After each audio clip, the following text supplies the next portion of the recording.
Hello, and welcome to the History of Rome, Episode 47, Octavius-Octavian. Julius Caesar was dead. Upon hearing the news, the people of Rome shut themselves up in their homes. After years of civil war, peace had finally come to the turbulent capital, but now Caesar's final settlement turned out to be little more than the eye of the hurricane. The people implicitly understood that the liberator's vision of a restored republic would mean little more than the return of violent chaos. So they did not rush to embrace Cassius. They did not cheer for Brutus. They simply turned their backs, resigning themselves to what was clearly this generation's lot in life: pain, sacrifice, and bloodshed.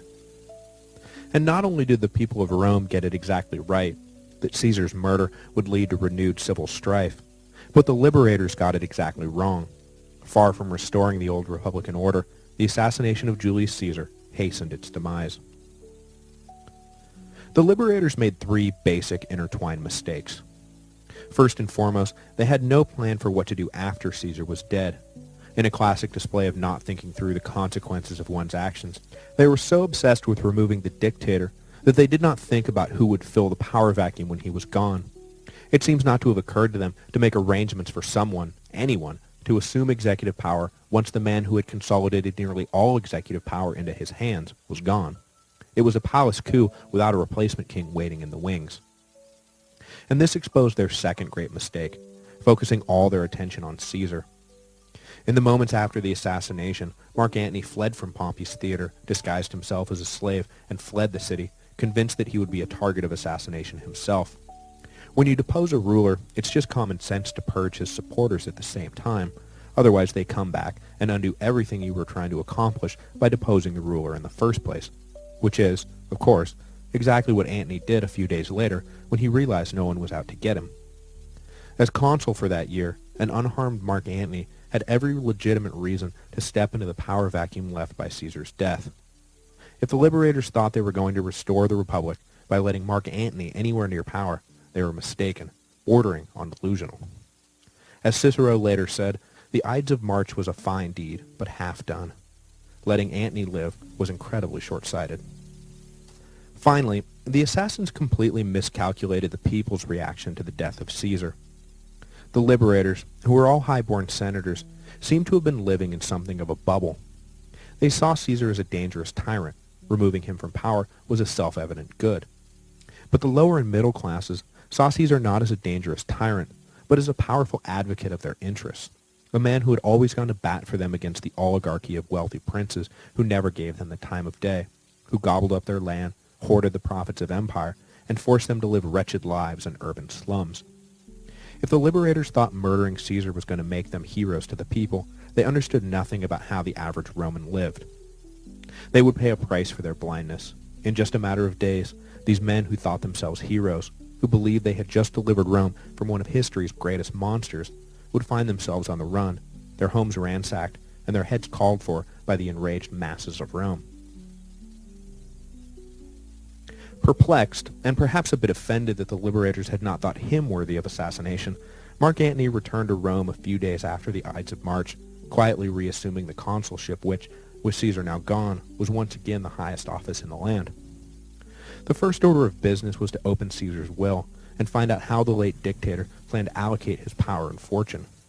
Calpurnia had retrieved the documents from their deposit box at the Temple of the Vestas and turned them over to Antony as soon as he was back in the city. What Antony read disheartened him. Despite his years of service and loyalty, he was accorded no official place among Caesar's heirs.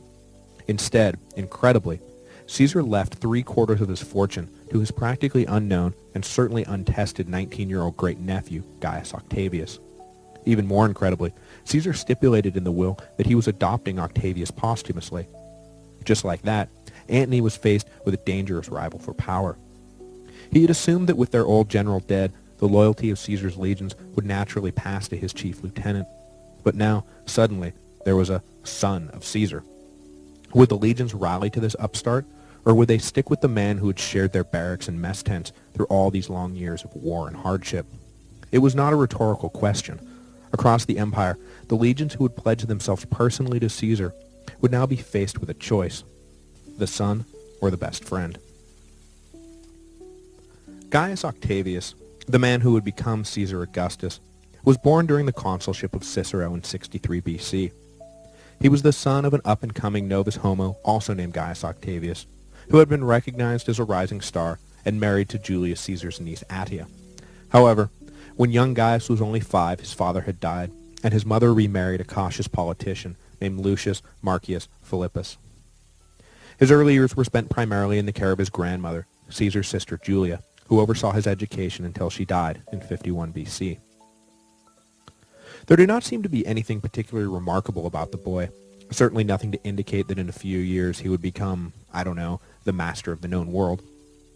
In fact, he seemed to lack all the qualities that mark young Roman boys for greatness. He was fragile, prone to sickness, not particularly strong, and forever hovered over by an overprotective mother. But he was an able student, showed promise in oratory, and most critically, seemed to attract the right kind of friends. It was at school, for example, that he met Marcus Vipsanius Agrippa, the low-born son of a nobody, who was immediately drawn to the thoughtful, if frail, young aristocrat. Agrippa was everything that Octavius was not, a physically gifted natural athlete who impressed every old soldier he ever came across. As much as Caesar was eventually struck by the clever mind and solid character of his young nephew, he was never under any illusions about the boy's physical prowess. But in the friends Octavius surrounded himself with, Agrippa in particular, Caesar felt comforted that the boy was in good hands. Indeed, throughout the coming civil wars, when Octavian is described as having won this or that battle, what historians really mean to say is that Agrippa won this or that battle for Octavian. The childhood friends conquered the empire together, Octavian handling the politics, Agrippa the armies. It was one of the most successful partnerships in history. Young Octavius did not come into regular contact with his famous uncle until Caesar returned triumphant from North Africa. He had been forbidden to join the campaign by his mother, who feared the boy would break under the stress of army life. But when Caesar emerged victorious from the civil war, Octavius found himself in the unique position of being related to the most powerful man in Rome. He was bombarded from all sides by people looking to use his special access to procure favors, appointments, and handouts. But at the time, he was basically just a kid and had no reason to think he had any pull whatsoever with his uncle. So what the heck were they bothering him for? Famously, though, Octavius finally mustered the gumption to approach Caesar and ask a favor. Agrippa's brother had been on the losing side of the North African War, but having already been pardoned by Caesar once before, he had no hope of clemency, as it was well known that Caesar's generosity was extended one time only. Getting caught on the wrong side a second time meant death. Caesar granted the request of his young nephew without hesitation, though, to the relief of both Octavius, who feared provoking the wrath of his uncle, and Agrippa, whose brother's life hung in the balance. That Octavius took such a personal risk for Agrippa cemented their bond forever and earned Octavius a well-deserved reputation for loyalty. Without a legitimate male heir, Caesar had his eye on Octavius, and when the Pompey brothers started trouble in Spain, he intended to place the young man on his general staff and test his military mettle. But as the legions were preparing to march from Rome, Octavius was felled by one of his frequent sicknesses and had to be left behind. Unfortunately for Octavius, his early career would be riddled by these untimely sicknesses. You know, the kind of sicknesses that keep you confined to a tent when you should be out on the battlefield. So, whether deserved or not, along with his reputation for loyalty, young Octavius will soon acquire a damaging reputation for cowardice as well. There is no indication that he was ever faking sick, but once too often the legions marched off and left him behind to mend from some new affliction. Eventually, people started to notice a pattern. But Octavius was determined to make it to Spain.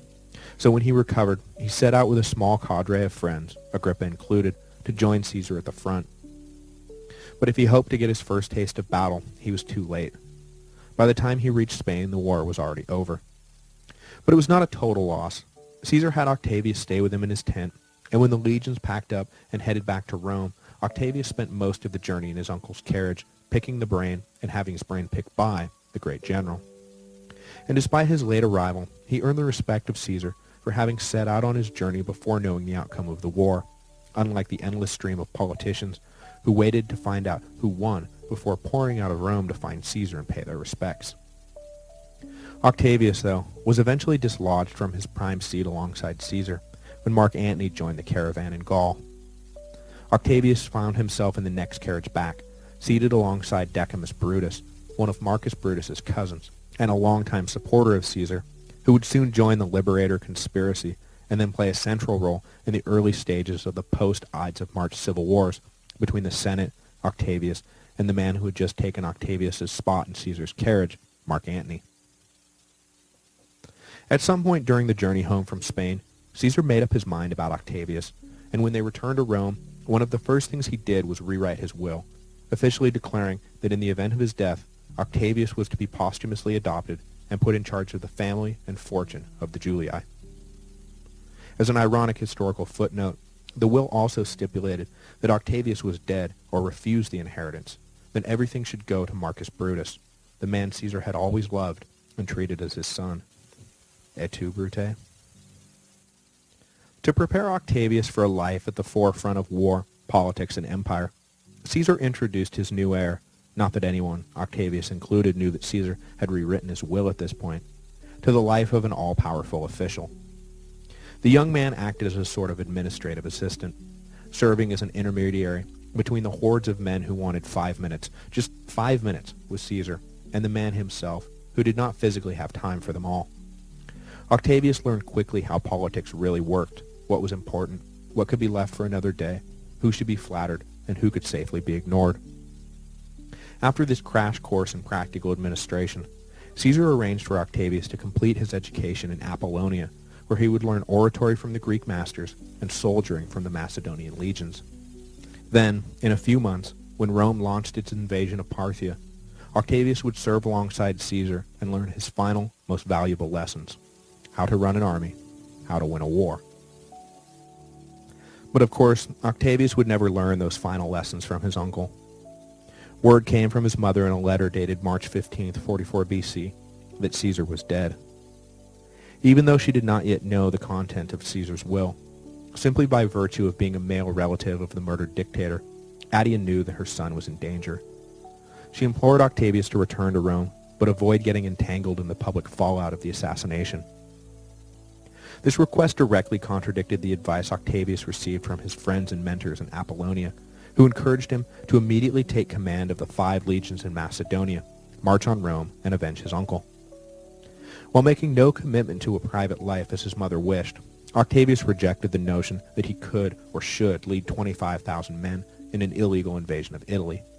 He had never even witnessed a battle, let alone fought in one, and at this point he had very real doubts about whether or not he was cut out to be a general. So he split the difference and decided to travel back to Italy with a small company of allies and figure out what his role would be in this new post-Caesar world. He arrived in Brundisium and carefully approached the legions that had been mustered there for the now-cancelled Parthian campaign. He found himself well received by the soldiers and in no immediate danger from the anti-Caesar faction.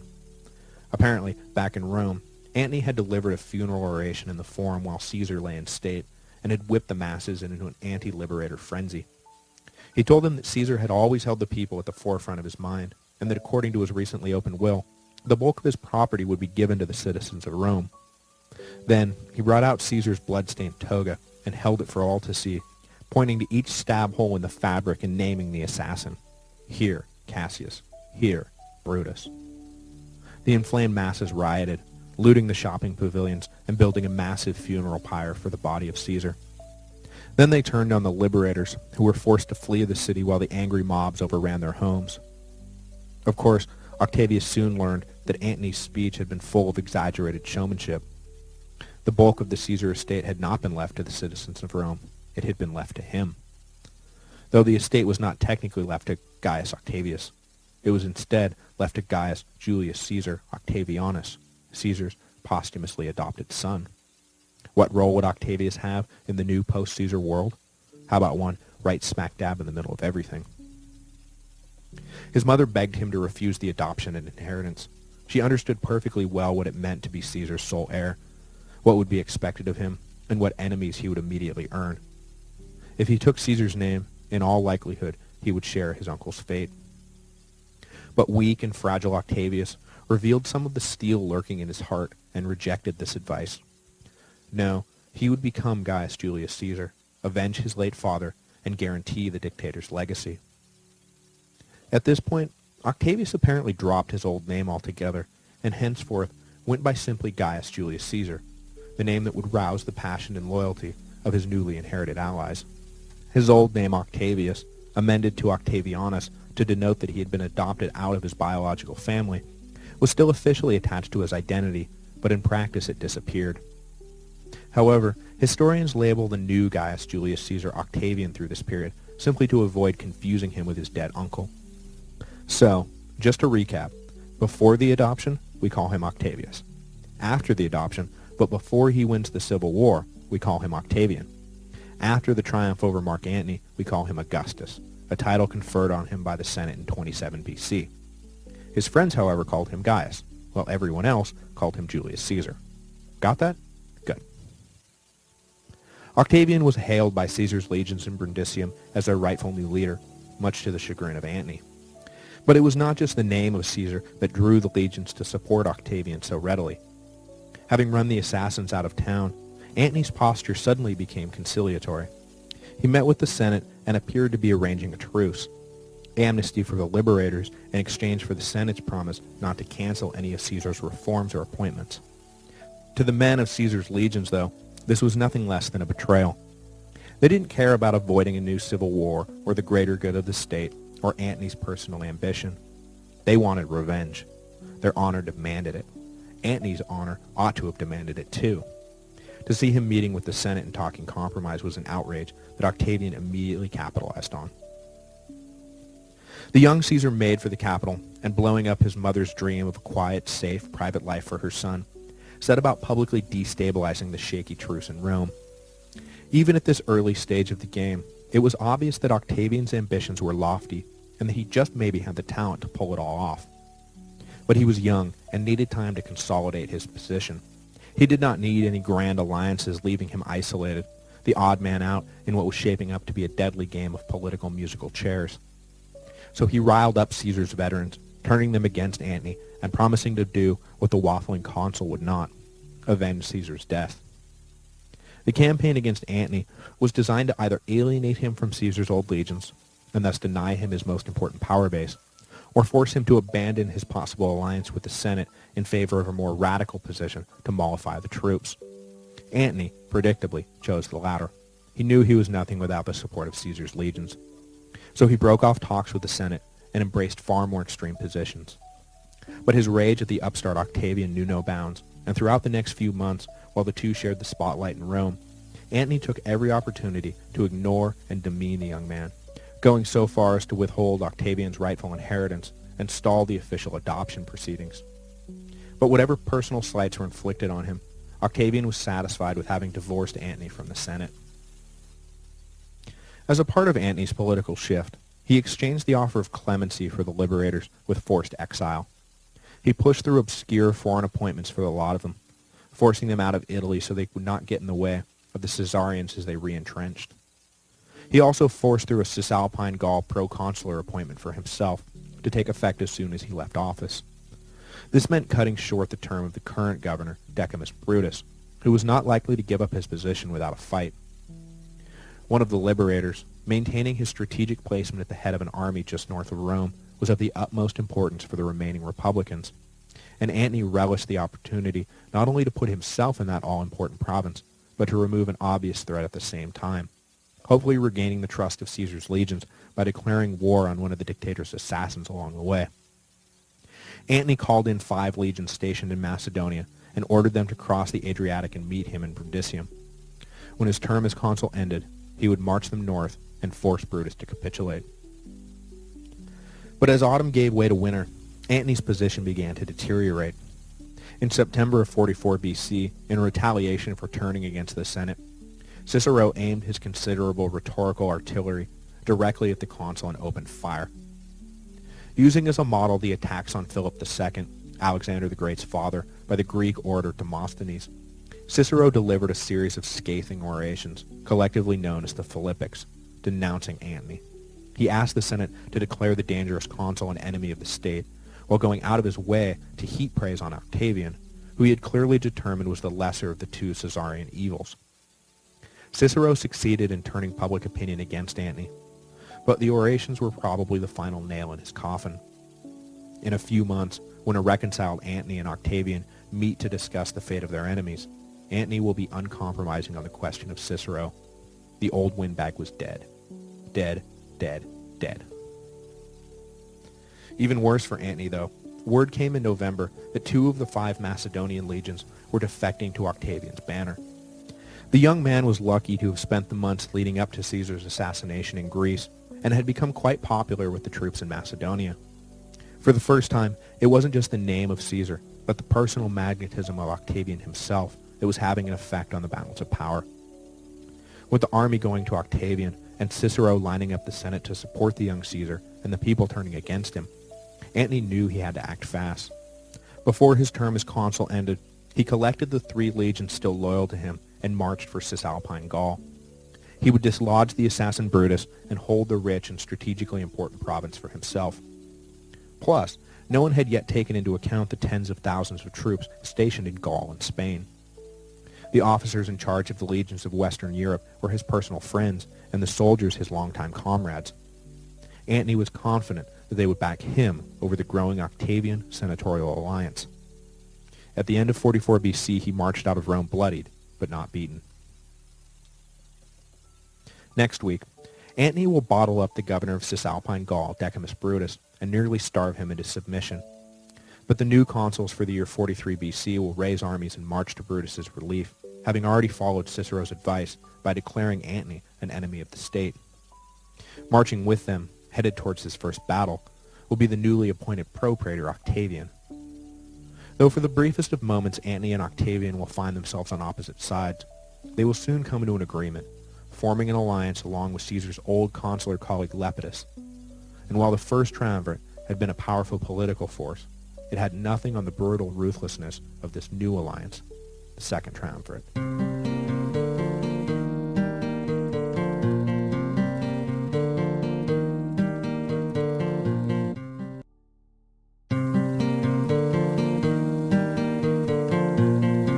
Hello, and welcome to the History of Rome. Episode 48, the Second Triumvirate. On January the 1st, 43 BC, the annual rollover of office holders took place in Rome. Praetors, aediles, and quaestors stepped down from their position, and new men took their place. In keeping with the long-established custom, the men on their way out stepped laterally into prorogued offices in the provinces. Praetors became propraetors, consuls became proconsuls. But what had in the past been a relatively boring reshuffling of the imperial bureaucracy was now a flashpoint for confrontation. Mark Antony, newly minted proconsul, had been slated to take over Macedonia, but in the last days of his consulship, he decided that he didn't want Macedonia. He wanted the rich and strategically important province of Cisalpine Gaul. So he had the tribunes propose and ratify a change in assignments. Except that the term of the current governor, Decimus Brutus, had not yet expired, and he refused to recognize the new orders. This being a new age of Roman politics, an age defined by force rather than persuasion, Antony simply gathered an army and marched for the Po Valley to force Brutus out. Obviously, there were special circumstances surrounding Antony's desire to take Cisalpine Gaul and dislodge Brutus in the process, namely that the latter had been a central figure in the Liberator conspiracy to kill Julius Caesar, but it is nonetheless unsettling how easy it had become for legion to fight legion. 100 years ago, 2 Roman armies lined up against one another would have been an unthinkable shame. Now, it was as regular as clockwork. By the time January rolled around, Antony was, in fact, already in the Po Valley, with his 3 legions besieging Brutus in the town of Mutina. The new consuls for the year, Aulus Hirtius and Gaius Vibius Pansa, had both been strong supporters of Caesar and had fought alongside him during the civil wars. Indeed, their turn in the consulship had been arranged by the dictator prior to his death. But with Caesar dead, both men reverted back to moderate republicanism. For them, Caesar was a singular figure, and with him gone, it was time for the natural order of things to be restored. So, despite their longtime fellow traveling with Antony, neither of them had much stomach for his continuation of the extreme Caesarian agenda he was pursuing. When the Senate decided that Antony had gone too far in claiming Cisalpine Gaul for himself and declared him an enemy of the state, Both consuls were ready to lead armies north and put down their erstwhile friend. Octavian welcomed the new year with relish. Thus far in his brief and meteoric rise up the political ladder, he had not actually stepped foot on the ladder. His prominence was due entirely to his name. The armies he led and the support he enjoyed was all private, and he badly needed some official cover to make himself legitimate. But he was at this point not yet 20 years old, and barely qualified to be a military tribune, let alone the general of an army. But he was determined to not let a little thing like the rules hold him back, and he engineered a rather odd point of entry into the government, skipping the formal offices themselves and jumping directly to an appointment as propraetor. No doubt, the legions Octavian controlled played an important role in the Senate throwing out the book for the young man. He was asked to merge his legions with the consular armies headed to face Antony, and soon after taking office, he was on his way north to battle in defense of, get this, the Republic. Hirtius was already in the Po Valley when Octavian and the two defecting Macedonian legions arrived. Still years away from becoming Augustus, undisputed master of the Roman Empire, Octavian was immediately put in his place by Hirtius, who treated the junior officer like the junior officer he was. Hirtius took control of the Macedonian legions and made sure Octavian understood that whatever his name, a consul's word, was still the law in camp. Brutus was in dire straits and desperately needed relief, but Hirtius did not press Antony right away. He wanted to make sure that when he attacked, Antony would have no hope of victory.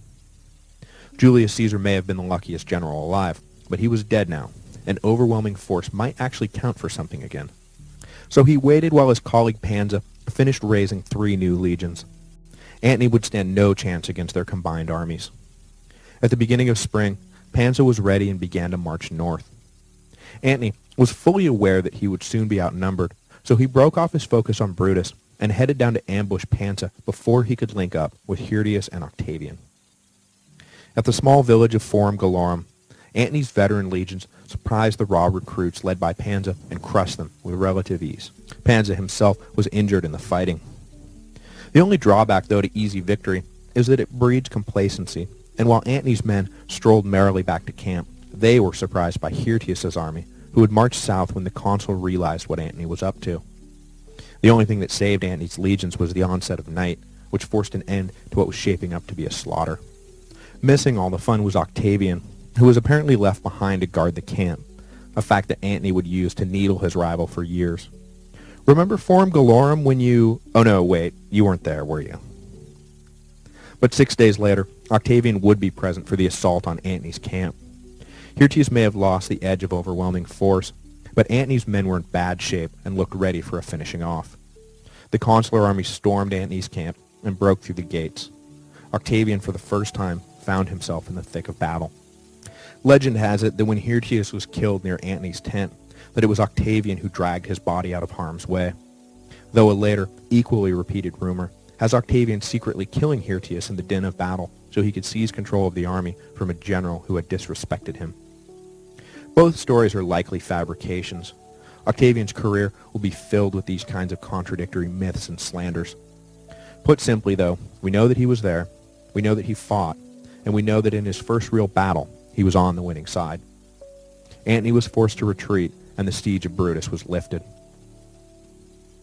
Fueling the later slanderous rumor that Octavian somehow managed to murder a consul in broad daylight while surrounded by literally hundreds of men, the other consul, Pansa, died of his wounds a few days after the Battle of Mutina. Allegedly, he was poisoned by a Greek doctor on Octavian's orders. Why would Octavian secretly order the death of a consul? Because with Hirtius dead, Pansa was the only thing standing between Octavian and control of 8 full legions. Whatever part Octavian did or did not play, the deaths of Hirtius and Pansa would be 2 of the more fateful deaths in Roman history, because once control of the legions fell into his lap, Octavian never looked back. Brutus tried briefly to assert command in his role as governor of the province, but Octavian would have none of it. Brutus wasn't even allowed into camp. Lucky for him, he had been rescued by a man who probably wanted his head even more than the man he had been saved from. Brutus, though, was undaunted and led his legions through the Alps in pursuit of Antony, who was making for Gaul. Technically, he and Octavian were on the same side, but Octavian declined to move an inch and remained camped in Cisalpine Gaul, leaving Brutus hanging in the mountains alone and unsupported. Meanwhile, Antony arrived in Gaul and hooked up with the 11 legions stationed there under the command of Marcus Lepidus. Brutus had no hope of defeating Antony now, but when he turned around, he realized he was staring down the barrel of Octavian and his 8 legions. Sensing disaster, his troops deserted, getting out of the mountains any way they could. Brutus himself fell into the hands of a Gallic tribe looking to make nice with Antony, who received a head in a box a few days later. Back in Rome, the Republicans initially cheered the defeat of Antony, but the savvy could see that this was no victory at all. Caesar's son and Caesar's best friend now controlled between them some 20 legions, and unfortunately, the interests of the two men were no longer at odds. In the east, Marcus Brutus and Cassius were raising armies to destroy the Caesarian menace before it strangled the Republic forever. Divided, it was possible Antony and Octavian might each be beaten by the liberator armies, but combined they would be unstoppable. So what at first looked like a victory for Republicans turned out to be another crucial step towards their demise. Octavian wasted no time after the death of the consuls to raise himself into their vacated seats. He sent a contingent of centurions to the Senate demanding that they name him consul. The Senate, trying to maintain some hold on the situation, refused. Octavian was unperturbed by the rebuke, though, and simply packed up his army and headed to Rome. He camped outside the walls and asked again. This time, his request was granted. Satisfied, the newly minted consul Octavian headed back to Cisalpine Gaul to make the final arrangements for his anticipated meeting with Antony. All summer, envoys had crossed back and forth across the Alps to work out the details of the summit. Antony detested Octavian, and Octavian in turn despised Antony. But for now, it was clear that it was in both their interests to join forces. The future? Well, we'll burn that bridge when we get to it. In October of 43 BC, with Lepidus acting as broker, Antony and Octavian met on a small island in the river Lavinius, and for 2 straight days hashed out the fate of the Roman Empire. The upshot of the meeting was the creation of the innocuous-sounding Commission of 3 for the ordering of the state, which has become known to us, though, as the Second Triumvirate. The Triumvirate included Antony, Octavian, and Marcus Lepidus, whose inclusion seems to have been to act as a rubber stamp for Antony's decisions, but the old general was trusted by both men to be a silent partner. This was between Octavian and Antony. It was agreed that the first order of business would be crushing Brutus and Cassius. But though the two triumvirs led now a combined army of some 100,000 troops, more than enough for any war with Brutus and Cassius, they were light on cash. No money for paychecks, no troops. No troops, no army. No army, no war. So the triumvirate decided to revive prescription, a practice Julius Caesar had steadfastly refused to engage in to raise the necessary funds. So where Caesar had played for greatness, eschewing prescriptions to demonstrate what a wonderful guy he was, Antony and Octavian played for keeps. The process would be the same as during the reign of Sulla. A list of 2,500 names would be drawn up, the names would be posted in the forum, the property and lives of those named would be forfeit. The enemies of the Caesarians would be eliminated, and the necessary funds for their campaigns against Brutus and Cassius would be secured. The coming terror would eradicate the last of the real defenders of the Republic. Defenders, for example, like Cicero. In the negotiations, Octavian was unable to persuade Antony to spare Cicero's life. For Antony, leaving the pompous old orator alive was a deal-breaker, and in the end, Octavian was forced to relent. A new order was coming, and there was no place in it for eloquent defenders of Republican virtue. In December of 43 BC, soldiers caught up with Cicero, and he stoically offered them his neck, asking only that they get it right the first time. Octavian, Antony, and Lepidus now ruled the Roman Empire as a three-headed dictator. Unlike the previous triumvirate, this new incarnation was legally ratified by the assemblies for a term of 5 years. The word of the triumvirs was law. They posted the prescription list and let their bloody reign begin. Heads rolled, property was seized, men of high standing were reduced to hiding in attics and basements. Antony and Octavian observed it all without compassion. It is said that Antony demanded to review every prescribed head himself, even if it interrupted dinner. The only problem with the plan, though, besides, the gross inhumanity of it all, was that by flooding the market with the newly prescribed homes, the real estate market bottomed out, and the triumvirs raised far less money than they originally anticipated. They were forced to post more names on the prescribed lists. When that didn't work, they were forced to outright steal from safe deposit boxes held in the Temple of the Vestas. And when that wasn't enough, they did the really unthinkable. They instituted a tax on the people of Italy, who had, from time immemorial, been exempt from taxation.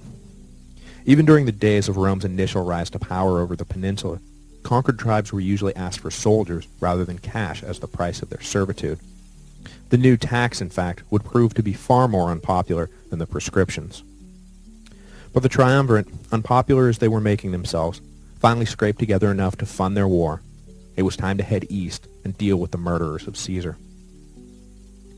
Leaving Lepidus in control of Italy, Antony and Octavian ferried 19 legions across the Adriatic, landing near Dyrrhachium. It was not an easy crossing. Despite controlling all the lands of the Western Empire, the triumvirate had virtually no presence on the seas, a fact that would come back to haunt them time and again. But they managed to get across before a Republican naval blockade could be firmly established. Once they disembarked, Antony sent 8 legions ahead on a scouting mission. The triumvirs knew that Brutus and Cassius were out there somewhere, but they didn't know where exactly. Where exactly turned out to be the town of Philippi in Thrace, about halfway down the road to the Hellespont. Brutus and Cassius had set up strong defensive positions, building camps atop 2 hills, and then building a north-south wall between their camps. Further north of their position was steep rocky hills, and further south was marshlands. If the triumvirs, marching east, were going to attack, it was going to be head-on. But battle is not what Cassius, the senior general and tactical mastermind of the liberators, was after. He fully expected to sit tight and wait for a naval blockade to take its toll. Macedonia is a notoriously hard country, and could in no way support the 100,000-some men of the triumvir army for long. As Brutus and Cassius waited for Antony and Octavian to arrive, 150 ships filled the Adriatic, cutting them off from their supply line in Italy. All Brutus and Cassius had to do was repel whatever assault the triumvirs attempted, and then wait for them to starve. But unfortunately for the liberators, while the blockade worked like a charm, the whole repelling whatever assault the triumvirs attempted thing didn't work out exactly as planned. When the liberator position was discovered, Antony immediately led the triumvir legions to confront Brutus and Cassius. Octavian, however, once again debilitated by sickness, was forced to remain behind in Dyrrhachium, adding fuel to the persistent rumor of cowardice. Antony arrived outside the liberator camps in late September 42 BC, and quickly assessed the situation. The north side was indeed no good for an approach, and a frontal assault would be suicidal. The southern swamp, though, ugly a route as it was, showed some promise. Cassius, in the southernmost camp, obviously did not believe he had to worry about an approach through the bog, and had set up no defensive line. So, taking a page from the playbook of Hannibal, Antony decided his best bet was to lead a force through the muck and appear suddenly where no one expected him to be. With luck, he would be able to surprise Cassius and get at the underbelly of the liberator army before they knew what hit him. Keeping the bulk of his army skirmishing around as a distraction, Antony sent his engineers into the swamp and had them begin constructing a causeway. A few days into the work, Octavian arrived from Dyrrhachium. He was still in bad shape, but had no intention of letting Antony hog all the glory. Plus, more importantly, he could not allow Antony to seize the opportunity a great victory would provide to turn on his young colleague. Overall command of the operation was firmly in Antony's hands, but Octavian planned to be standing right next to him the whole time. They would rise or fall together. The engineers worked for days in the swamp, slowly cutting and building a plank road through the muck. On October the 3rd, though, just as they reached the other side, their cover was blown. Sentries finally noticed something was going on in the impassable swamp and alerted Cassius.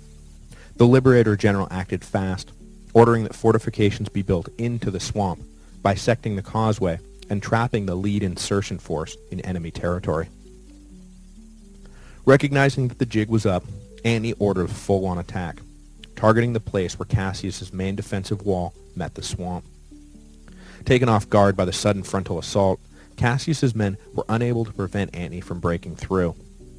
At the same time, Brutus saw that the camps of Octavian and Antony now were totally unprotected. Rather than send his men to reinforce Cassius, Brutus ordered them to seize the triumvirate camps. At worst, any success Antony achieved would be offset by the loss of his bases, and at best, he would be beaten and then have nowhere to retreat to. Octavian was supposed to be leading the camped forces, but when Brutus's legions stormed the wall, he was nowhere to be found. There is no accounting for him at this point, though it was rumored that, recognizing Brutus would easily overrun the reserve forces, that Octavian hid out in the swamp until the battle was over. Antony, on the other hand, was in the middle of intense fighting near Cassius's camp. Eventually, he was able to storm the walls and take the base, which left the battle at a peculiar draw. Antony in control of Cassius's camp, Brutus in control of Antony's. But for Cassius, it was all a loss. He had retreated with a small force to another nearby hill and watched the battle wind down. There are two accounts of what happened next. In the first, dust from the battle so obscured everyone's vision that Cassius did not realize Brutus had seized the triumvirate camps, knowing only that his own army had been defeated. Assuming the worst, he ordered a slave to take his life, knowing that he was dead one way or the other. In the other account, Cassius had gotten word of Brutus's victory, but was ashamed that Brutus, a lesser general, had succeeded while he had failed, and in his shame, he took his own life. Whatever the reason, in the aftermath of the battle, Cassius's beheaded body was discovered. When news reached Brutus, he mourned for his brother-in-law. He was, said Brutus, the last of the Romans. Brutus regrouped and refortified his position in the aftermath of the first battle, having looted anything serviceable from the triumvirate camps. But with Cassius, the far more respected commander, gone, discipline began to break down in the Liberator army. Brutus attempted to revert to the original strategy of holding out long enough to let the naval blockade take its toll, but he was pressed by his officers to attack. They may have listened to Cassius, but they were not convinced that Brutus wasn't simply afraid of another battle. Like Pompey before him, Brutus was goaded into battle against his better judgment. On October the 23rd, the final confrontation came. No trick maneuvers or fancy tactics were employed. The two armies charged at each other and fought in close quarters for hours, until finally the triumvirs pushed Brutus back. The Liberator army broke down and scattered. Brutus managed to keep 4 undersized legions in coherent enough order to lead them up a hill where he could plan his next move. But, assessing the damage, it was obvious what his next move would be. His troops were surrounded and already talking openly of surrender. So Brutus mingled with his men, bidding them goodbye and embracing his officers. He then walked away from them all, picked out a nice spot, and fell on his sword. The battles at Philippi not only marked the effective death of the Republic, it also marked the pinnacle of Mark Antony's career. Though Octavian was, well, present, sort of, there was no doubt who had earned the victory. At this moment, Mark Antony was the most powerful man in Rome. His ambitions, of course, reached for even greater heights, but he would never reach those summits. Philippi would be his crowning glory. Though no one would have believed it at the time, from here on out, Antony's career will slowly but surely unravel. Finally, outmaneuvered politically and defeated militarily by Octavian, Antony would himself commit suicide. But, ignorant of his fate, Antony reveled in his victory. Brutus's body was brought to him, and knowing that there was much to be said for graceful victory, he honored his old comrade, draping the body with his general's cloak. But when Antony moved on to other concerns, the corpse passed into the hands of Octavian, who allowed Brutus's memory no further dignity. He ordered that the head be chopped off, sent back to Rome, and thrown at the foot of a statue to Julius Caesar. Thus always to those who stand in the way of tyrants. But of course, as with the last round of civil wars, the end is not always the end. Though Philippi was effectively the end of resistance to Antony and Octavian, in practice there were still battles to be fought. Sextus Pompey, the son of Pompey the Great, had re-emerged following his defeat in Spain and was now in control of the Liberator navy.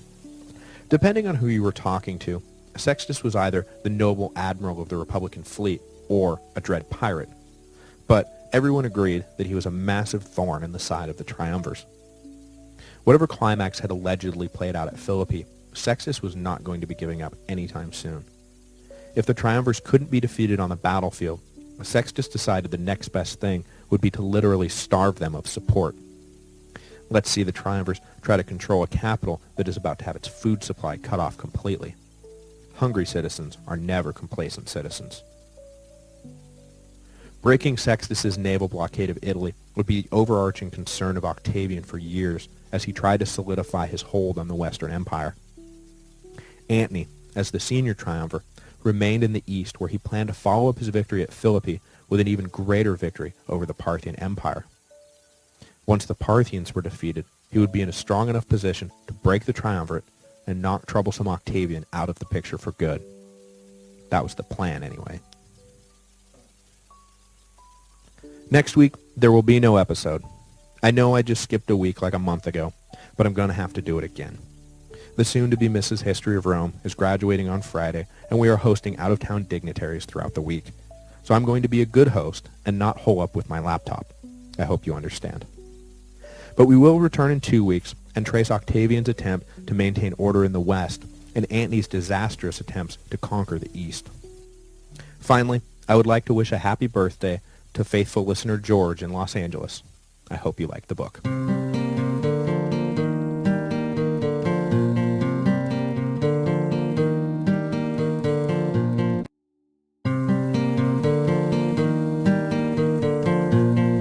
Hello, and welcome to the History of Rome. Episode 49, Apollo and Dionysus.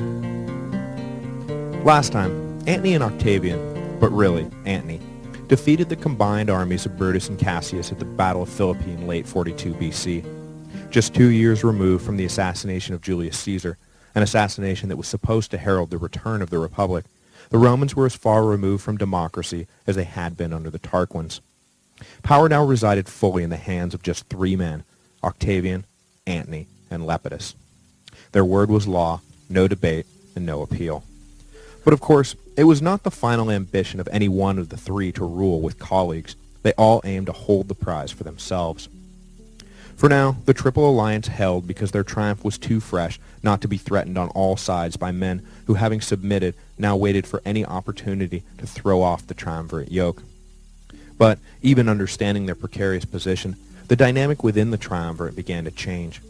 Lepidus, who had been left in charge of Italy while the other 2 triumvirs went east, was about to find himself the odd man out in what had always been a struggle between Octavian and Antony.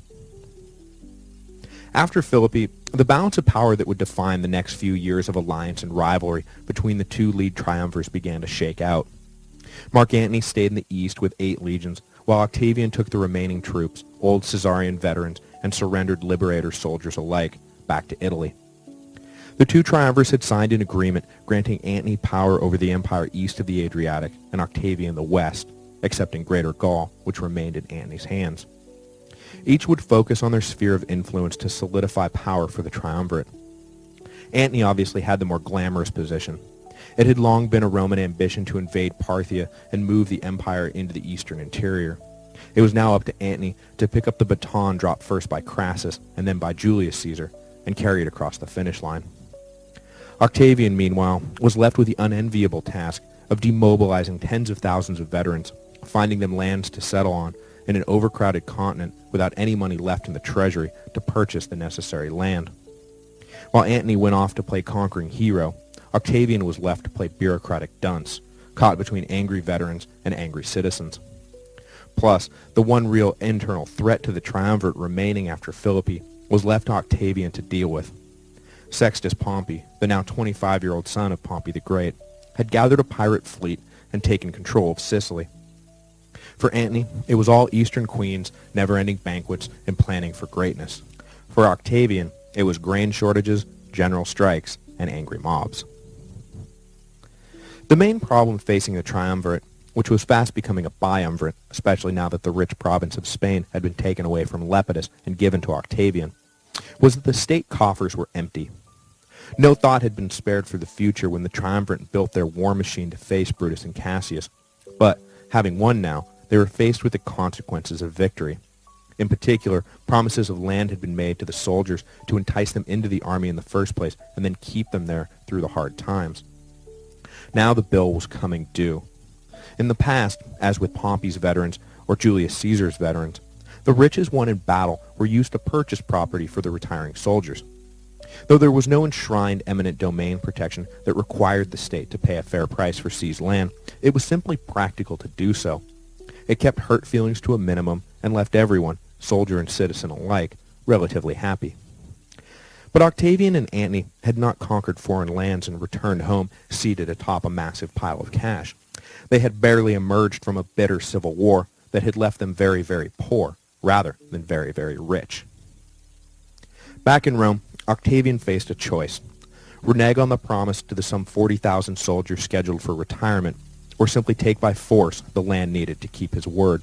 It should come as no surprise to anyone that in this new world order, where soldiers were the principal currency of politics, that Octavian chose the latter. He marked down sites across Italy to settle the veterans and arbitrarily confiscated the necessary land. Some of the seizures came from large senatorial estates that could absorb the loss, but just as often, the settlement swallowed entire freeholdings. Families whose only crime was living where Octavian's finger landed on a map were thrown off their land. The public was outraged, and as the dispossessed streamed into Rome, where else could they go?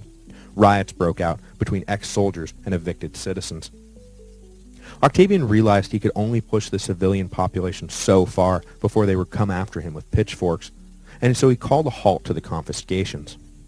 But unfortunately, what had been seized already was not enough to satisfy all the veteran claims. So now, rather than facing angry mobs of citizens, Octavian faced angry mobs of ex-soldiers. On top of everything else, Sextus Pompey, having taken control of Sicily with a fleet that far outgunned anything the triumvirs could muster at this point, began a blockade of Italy that left the all-important grain supply lines broken. Octavian, in a word, was miserable. By contrast, out in the eastern provinces, Mark Antony had styled himself as the new incarnation of Dionysus and was doing his best to live up to the ecstatic lifestyle that defined the Greek god of wine and abundance. He indulged endlessly in everything the provinces had to offer, and going far beyond what would be considered good taste back in Rome, the new Dionysus actively joined in the rituals of the Eastern mystery cults. Antony traveled slowly from Greece into Asia Minor and settled in Cilicia on the southern coast. From this base of operations, he planned to raise money and men for his invasion of Parthia. But having already bled the provinces dry during the years of civil war, there was little left that Rome could squeeze out of the natives.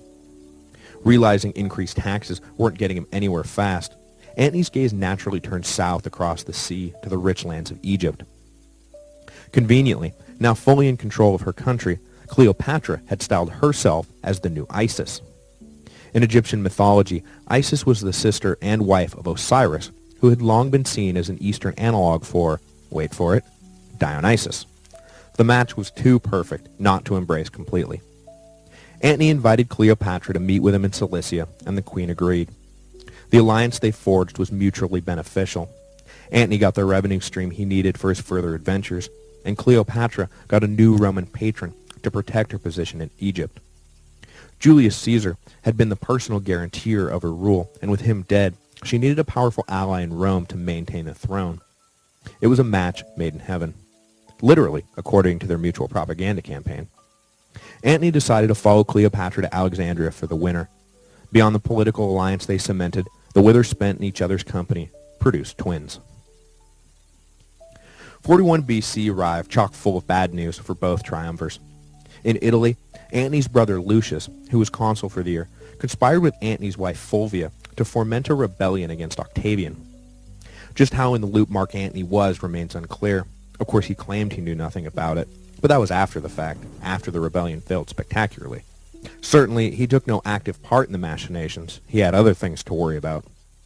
Well aware that the Romans were planning an invasion, the Parthians had launched a preemptive strike into Syria. Antony quickly abandoned his love nest in Alexandria and returned to military life. The protracted, if ultimately minor, uprising in Italy against Octavian was hatched by Fulvia and Lucius Antony once the breadth of Octavian's political troubles became apparent. The young man was struggling mightily with the thorny issues that come when there is too little land and too little grain, and he was traveling fast down a road of pleasing none of the people, none of the time. To top things off, his aristocratic, pampered upbringing had left him with something of a tin ear politically.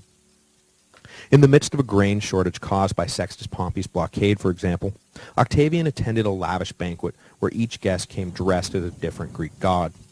In contrast to Antony's embrace of the indulgent and emotional Dionysus, Octavian came dressed as Apollo, god of light and rationality. Octavian meant only to have a bit of fun and begin the process of associating himself publicly with the divine Apollo, but instead the public was outraged that while they starved, self-styled gods were eating all the food. If public opinion polls had existed, Octavian's numbers would have been in the toilet. So Fulvia and Lucius Antony stirred up resentment amongst the struggling veterans while simultaneously picking up the cause of the dispossessed and now starving ex-freeholders. They managed to raise some legions of disgruntled citizens and sent word around to the standing armies loyal to Antony that this was all being done with his approval. But the Antonian generals were skeptical and held back from what was clearly a half-baked scheme to oust Octavian. They were talking about directly assaulting the heir of Julius Caesar. He may be unpopular, but still, that was not a thing done lightly. If it was what Antony wanted, so be it, but let the orders come from him. Until then, they were staying put. Octavian sent his friend Agrippa to deal with the floundering rebel army, which holed up in the fortress town of Perusia in central Italy. After a long siege, the town finally fell to Octavian's forces. It was a minor victory against a weak opponent, but it had the effect of giving Octavian a military victory in his own right, without anyone being able to point to a more senior officer who really won the battle, even though Agrippa really won the battle. It was an important legitimizing moment for the young statesman, who badly needed a legitimizing moment. Lucius Antony committed suicide just as Perusia fell, and Fulvia went into exile. She died of an illness the next year in Greece after an emotional confrontation with Antony, who blamed her for the whole unnecessary fiasco. In her attempt to exploit Octavian's weakness, she had left him stronger than ever. Perhaps smarting from the unexpected betrayal by the Antonys, and also glowing with renewed confidence, in early 40 BC, Octavian broke a clear provision in his agreement with Antony to leave Gaul alone. The governor of the province, a staunch Antonian general named Calenus, suddenly died, and without consulting his triumvirate partner, Octavian went north and took command of the 11 legions stationed there. The move was nothing less than an act of war so far as Antony was concerned.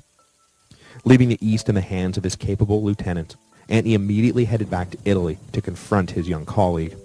With Octavian seemingly intent on breaking the triumvirate, Antony simultaneously sent out feelers to Sextus Pompey in Sicily looking for an alliance. He found the young republican amenable to a joint operation, and Antony signaled that Sextus should harass the coast of Italy at will to put pressure on Octavian. Antony also picked up the support of the Republican fleet that had once upon a time blockaded the Adriatic prior to the Battle of Philippi. In what was shaping up to be the final showdown between Antony and Octavian, the old Republicans were clearly casting their lot with Antony. In an attempt to blunt the efforts of Antony's diplomacy, Octavian decided that it was high time he took a wife, and arranged a marriage with the widowed Scribonia.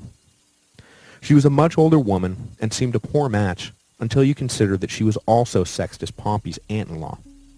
In the highly familial world of Roman politics, Octavian was signaling his own willingness to ally with Sextus. At the very least, he hoped to make the young admiral think twice before taking sides against his new uncle.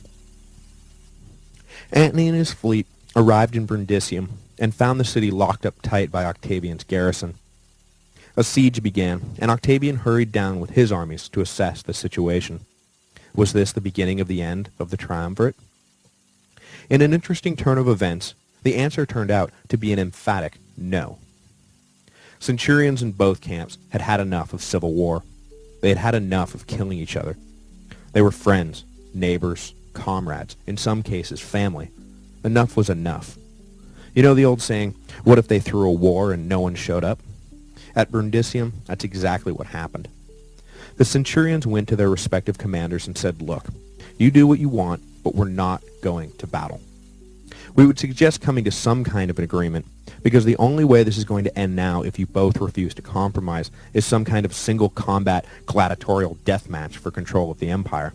Which is fine, we'll cheer you on, but we're not doing your fighting for you anymore. Left mutually defenseless, Antony and Octavian decided to deal.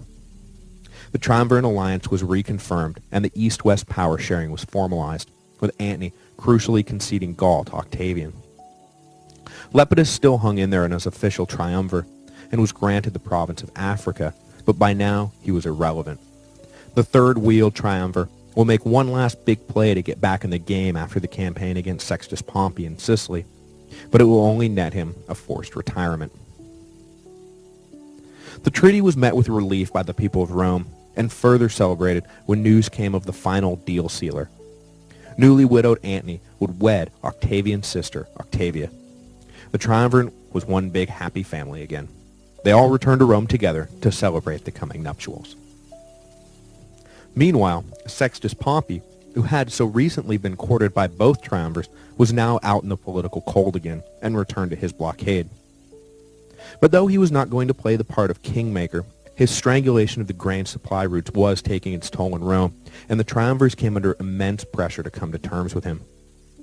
After initially refusing any compromise, the triumvirate finally bowed to the ever-rising grain prices, and in the summer of 39 BC, invited Pompey to the bargaining table.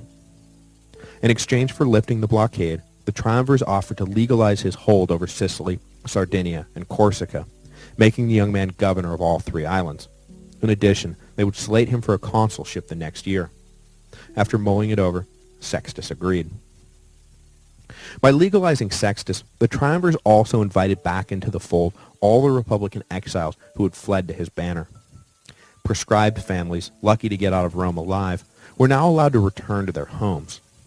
One young family who took the triumvirate up on their offer of clemency was Tiberius Claudius Nero, his 19-year-old wife Livia Drusilla, and their infant son, also named Tiberius. They had been on the run since Tiberius the Elder had joined and then fled from Fulvia's ill-advised revolt 2 years before. Tiberius was something of a doofus who always managed to find himself on the wrong side of any given fight, going back to his stance against the first triumvirate 15 years earlier.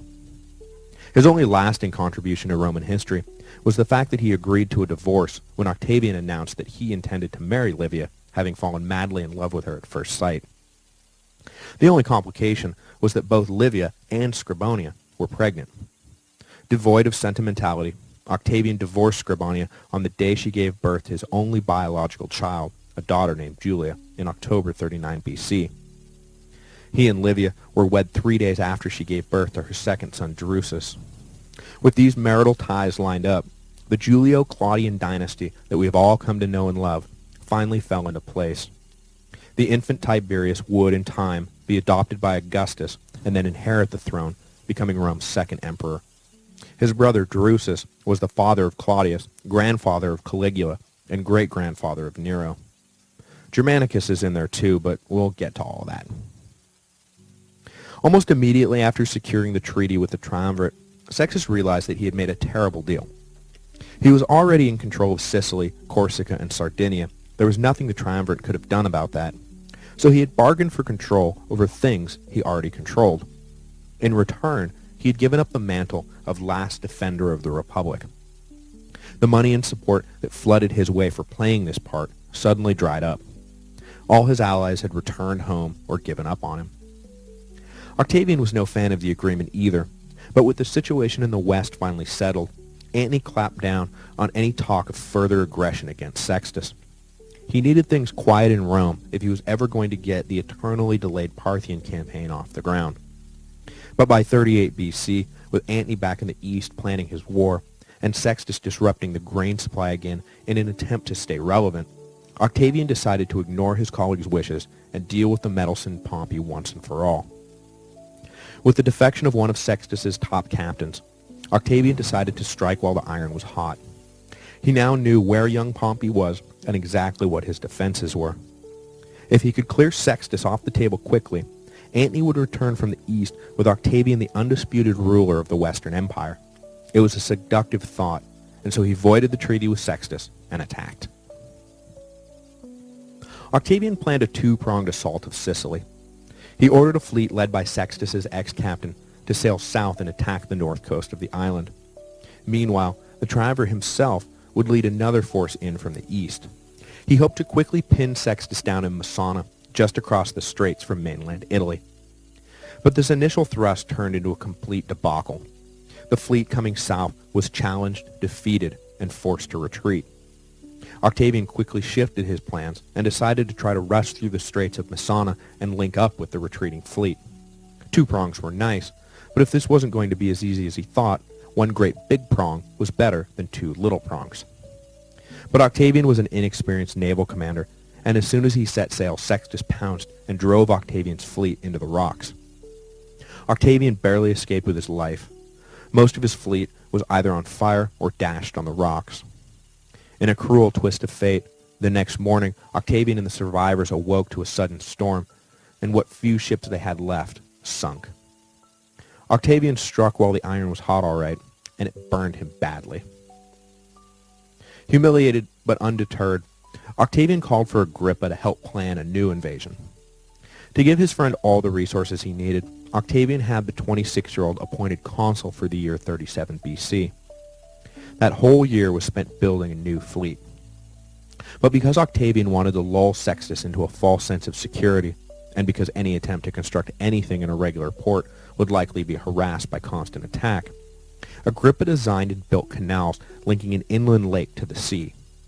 Then, under the cover of a dense forest, out of sight, he built and trained a massive new navy on the lake. Of more immediate importance to Octavian, on January the 1st, 37 BC, the same day that Agrippa assumed the consulship, the term of the Second Triumvirate officially expired. He and Antony were still in power, obviously, but technically they had no standing within the political system. So a summit was scheduled to work out the details of renewing the pact. Antony returned from the east and his opening skirmishes with the Parthians in the spring, and at Tarentum he and Octavian met and hashed out the terms. It was roughly the same deal as before. Octavian would control the west and Antony the east. This time, rather than sealing the deal with a marriage, a troop exchange was arranged. Octavian needed ships for his war with Sextus, and Antony needed ground legions for his invasion of Parthia. So Antony traded 120 ships for 4 of Octavian's legions. But in a move that would sow the seeds for the demise of the triumvirate, while Antony duly sent the ships, Octavian refused to live up to his end of the bargain and never sent the promised legions. Antony was furious at the betrayal, and it destroyed whatever trust he had left in his partner for good. War between them was now inevitable. It was just a matter of time. Agrippa shepherded the renewal of the triumvirate through the Senate and the assemblies, and having placed his friend back in official power, returned to the fleet that he would lead against Sextus. In the spring of 36 BC, the 300 ships, each bigger than anything Sextus commanded and equipped with the latest in grappling hook technology, sailed out into the Mediterranean. For this latest attempt to conquer Sicily, Octavian now envisioned a three-prong assault. With Agrippa attacking the north coast, he ordered Lepidus to land 10 legions on the southern coast and begin capturing as much territory as possible. With Sextus busy fighting on two fronts, Octavian himself would ferry more ground legions across the straits. Sextus would be overwhelmed. At first things went great. Lepidus landed and began capturing city after city.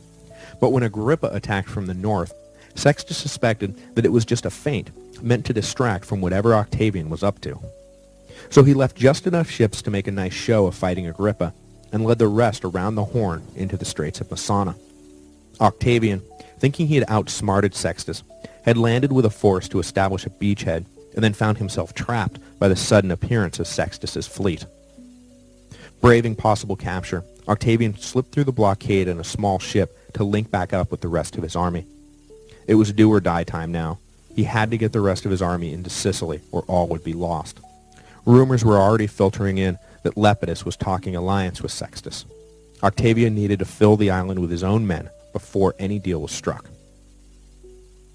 Luckily, though, Sextus was spread thin and only had 300 ships left at his disposal. With so many blockading the straits, he was forced to leave some of the northern ports defenseless. Agrippa was able to easily capture and hold them. Octavian hooked back up with his legions on the mainland and sailed them north to land under the protection of Agrippa's fleet. Pretty soon, the transfer was complete. Totally outnumbered on land, Sextus gathered all of his ships at his stronghold in Messana. The only hope he had left now was to provoke a sea battle. In early September, he led his ships out of the harbor and went looking for Agrippa. The two fleets met off the northeast coast of the island, near the city of Nalochus. On paper, it was an even engagement, east side controlling 300 ships. But Agrippa's fleet was larger and more powerful. It was by no means a one-sided affair, but throughout the whole day's fighting, Sextus lost ships at a slightly faster rate. By the end of the day, the Pompeian captains determined that the cause was lost and began to surrender to Agrippa rather than keep fighting. With his navy captured, it was all over for Sextus. He took the 17 ships that remained uncaptured and sailed east. Over the course of the next year, he tried to find asylum and allies, but was rebuked at every turn. Unwilling to surrender, he was eventually captured in Anatolia and executed by a provincial governor loyal to the Triumvirate. After Agrippa's victory at Nalochus, Octavian now stood alone in the west. There was no one left to challenge his rule. Well, almost no one. Lepidus, who had conquered most of Sicily during the invasion, suddenly decided to reassert himself in the Triumvirate. He claimed by right of conquest Sicily, Sardinia, and Corsica, and demanded that Octavian recognize his claim. Octavian scoffed at this notion. He had not gone through all this trouble to take Sicily just to give it away to a rival. He sent men into the ranks of Lepidus's legions to sow dissent. Lepidus, who was never very popular with the average grunt, watched in horror as his legions began to desert from his banner en masse. Without any leverage left, Lepidus met with Octavian and rescinded his claim. Octavian, seizing an opportunity to eliminate Lepidus from the balance of power, decided to unilaterally expel him from the Triumvirate as punishment. From now on, though the name never caught on, it truly was a biumvirate. Lepidus retired to a plush estate on the Italian coast and lived another 20 years in comfortable obscurity. Next week, we'll head east to trace the ups and downs of Antony's campaigns against the Parthians. But as I said before, it was more downs than ups. The apex of Antony's career was the Battle of Philippi. Everything after that was just a slow descent into ruin. Completely in control of the West now, Octavian would use every tool at his disposal to turn public opinion against his colleague, particularly harping on the fact that Antony seemed to be going native, dressing in Eastern fashion, and living a life of scandalous adultery with Cleopatra. Octavian told anyone who would listen that the new Dionysus had lost touch with Roman values that were of course exemplified by Octavian, the new Apollo.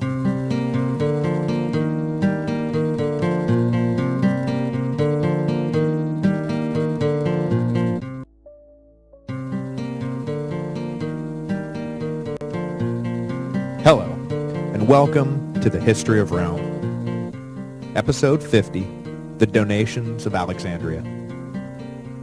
Last week, we focused mainly on Octavian's trials in the West. So this week, I want to begin by tracing Antony's activities in the East before moving on to the final falling out between the two triumvirate colleagues. Because after failing miserably to conquer Parthia, Antony's status in Rome will plummet, leaving him vulnerable to political broadsides by Octavian, who will launch an all-out propaganda blitz against him. Neither being shrinking violets when it came to the game of power politics, the war of words escalated quickly into simply war. As I said last week, 41 BC had opened with bad news for the Triumvirate. While Octavian dealt with the revolt cooked up by Fulvia and Lucius Antony, Mark Antony was faced with a preemptive strike by the Parthian Empire against Syria. For the next 3 years, Antony's legions would be forced to engage in a running war with the charismatic, popular, and brilliant Parthian prince Pakur. Before the Romans were able to react, the Parthians had overrun Syria and Judea and placed puppets on the thrones of both kingdoms. Constantly distracted by internal Roman politics and the preparations for his larger offensive, Antony left the prosecution of these initial Parthian campaigns to lieutenants, specifically a capable general named Ventidius. In 38 BC, Ventidius was able to corner and kill Pakur in battle outside of Antioch, But he was curiously unwilling to follow up his victory and take an important Parthian stronghold on the Euphrates River. Word began to trickle back to Antony that Ventidius was accepting bribes to hold back his forces. So Antony relieved the general of command and headed out to take control of the situation himself. But with winter approaching and the city untaken, Antony prudently chose to withdraw the attack. Plutarch mentions that he took home with him some 300 Greek talents, a friendly gift from the Parthians that of course had nothing to do with him breaking off the siege. In 37 BC, though, Antony was ready to go on the attack. Not only had he settled affairs with Octavian and renewed the triumvirate, but he also reaffirmed his alliance with Queen Cleopatra. As with the last time Antony and Cleopatra had established friendly terms with one another, the most recent summit produced another child. With all the money he would ever need and 100,000 troops finally organized and ready for action, Antony decided it was high time he put his stamp on the East. In the beginning, things went splendidly. Basing himself out of Antioch, Antony swept through Syria and brought the territory back under Roman control. With this reclamation, it was time to do something about the unsatisfactory political arrangements that had governed the East since the days of Pompey the Great. Specifically, Antony was tired of the weak-willed and half-hearted client monarchies which left Rome without buffer states it could really trust. So Antony deposed all the kings from Pontus to Judea, installing Hellenized monarchs he could trust. Men, it should be noted, who were not just loyal to Antony and Rome, but were capable administrators in their own right. Indeed, after Antony's suicide in 30 BC, Octavian would survey the political systems his dead colleague had left behind and see no reason to disrupt any of it. In 36 BC, almost 20 years after Crassus had taken his shot at Parthia, and nearly a decade since Julius Caesar had begun planning his invasion, Mark Antony finally ordered 100,000 troops to march east. Rome was headed back into Parthia. The captured legionary standards of Crassus were still being held as trophies by the Parthian monarchy. Antony intended to get them back, by diplomacy if necessary, but hopefully by force. In the end, he never had the opportunity to use either. The invasion was a complete debacle. Antony's legion set out in June and followed the route through Armenia laid out by Julius Caesar, and the route that should have been taken by Crassus. But once in Parthian territory, Antony was, like Crassus before him, at the mercy of local guides. But this time, rather than leading him into a trap, his double-crossing native guides simply fed information to the Parthians about the location of the slow-moving and underguarded Roman baggage train, emphasizing particularly the slow-moving and underguarded nature of it. In a blow that crippled the whole enterprise, the Parthian cavalry arrived out of nowhere and set fire to the line of carts, wagons, and most importantly, siege works. Having spent months moving slowly towards the inner fortresses of Parthia, Antony was now in a bind. His plan had been to capture at least one of the major cities before the end of summer so he could establish winter quarters. But now, with his siege engines gone, he had no hope of capturing anything. With winter bearing down, Antony realized the whole invasion was irretrievably bollocksed. He ordered his stupefied men to turn around and head back to the Mediterranean. The second great blow came when the Armenian king took the occasion of the smoldering baggage train to defect to the Parthians. Antony's only route home now lay through hostile territory. Winter set in across the hills and mountains of Armenia as Antony struggled to get his army home in one piece. While the Armenians prudently avoided outright attacking the Romans, they certainly didn't offer any aid or comfort to Antony's beleaguered army, now dropping like flies in the harsh mountain snows. By the time they made it back to Antioch, the 100,000 men who had left for Parthia were now 75,000. Antony had lost a quarter of his men and not even fought a single battle. He debated the pros and cons of suicide. While his colleague was licking his wounds over the winter of 36-35 BC, Octavian was riding high. Having defeated Sextus Pompey, his own stock had never been higher. But though he was no doubt already planning to eliminate Mark Antony from the picture, Octavian was content to let the older triumvirate dig his own grave for a while. But until the time was ripe for a strike, Octavian had a problem. He couldn't afford to dismiss his legions. He would need them for the inevitable confrontation with Antony. But with Sextus gone, he had no real reason to keep them mobilized. So Octavian looked around for some trouble to get mixed up in, and found the perfect excuse in Illyricum. I can't disband the legions, he told the Senate. I need them to fight those barbaric tribes in Illyricum, who have long thumbed their noses at Roman rule. Yes, Illyricum, that's the ticket. So rather than being told where their retirement plots were located, Octavian's soldiers got word that they were needed for the war in Illyricum. What war in Illyricum, they asked. The war you're about to start, they were told. Now get packed. Illyricum was a wild country of fiercely independent tribes located in what is today the Balkans. So beyond giving him an excuse to keep his armies intact, pacifying the region would be a real propaganda coup for Octavian, because Illyricum didn't just border the empire, it bordered Italy itself. Octavian spent the next 2 years off and on in the Balkans. He constructed a fleet to tackle the pirate havens off the east coast of the Adriatic, and himself led the infantry all over the countryside, forcing tribe after tribe to acknowledge Roman rule. He penetrated as far as the Danube River, which Octavian dreamed one day would be the stable border of the empire. In the course of one siege, he even displayed some of the personal courage that had always been conspicuously absent from his career. While his men hesitated on a gangplank leading over a wall, Octavian and a few bodyguards rushed headlong across the short bridge. The episode mirrored a famous episode from the career of Alexander the Great, leading commentators, even at the time, to suspect that the entire scene was a publicity stunt engineered to dispose once and for all of the persistent rumors of cowardice. But whether intended or not, when reports of the incident made their way back to Rome, Octavian found his reputation greatly enhanced.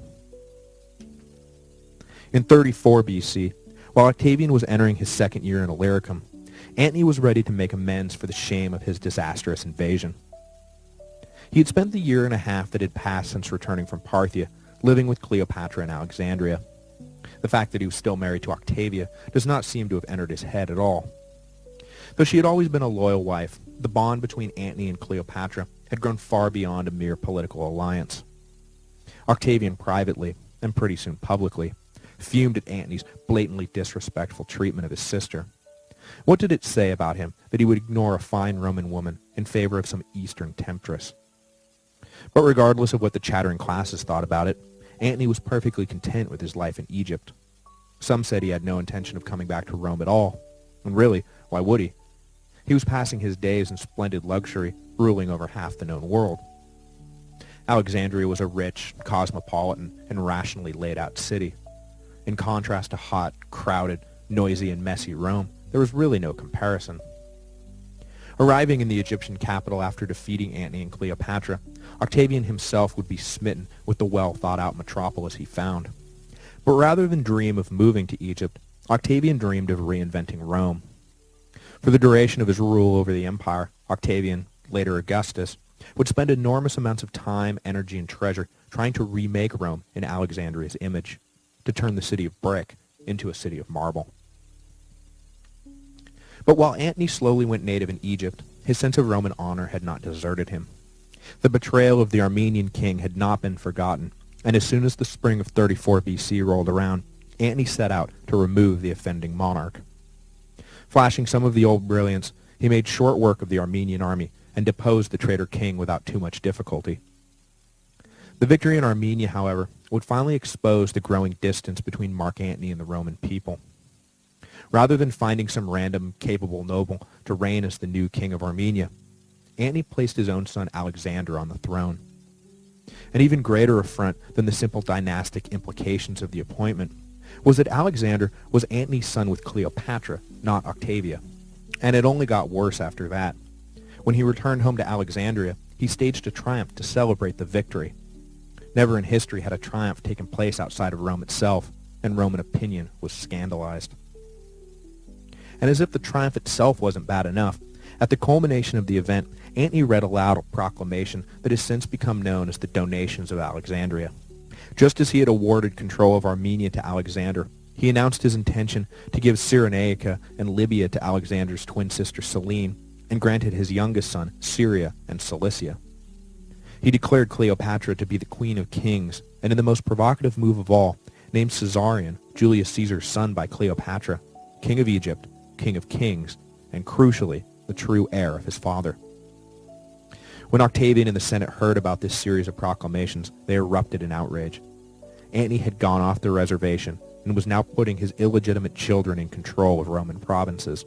He was, in short, turning the Eastern Empire into his personal kingdom.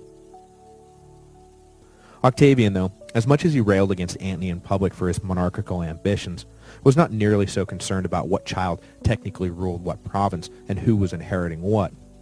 What troubled him was the massive navy Antony was constructing.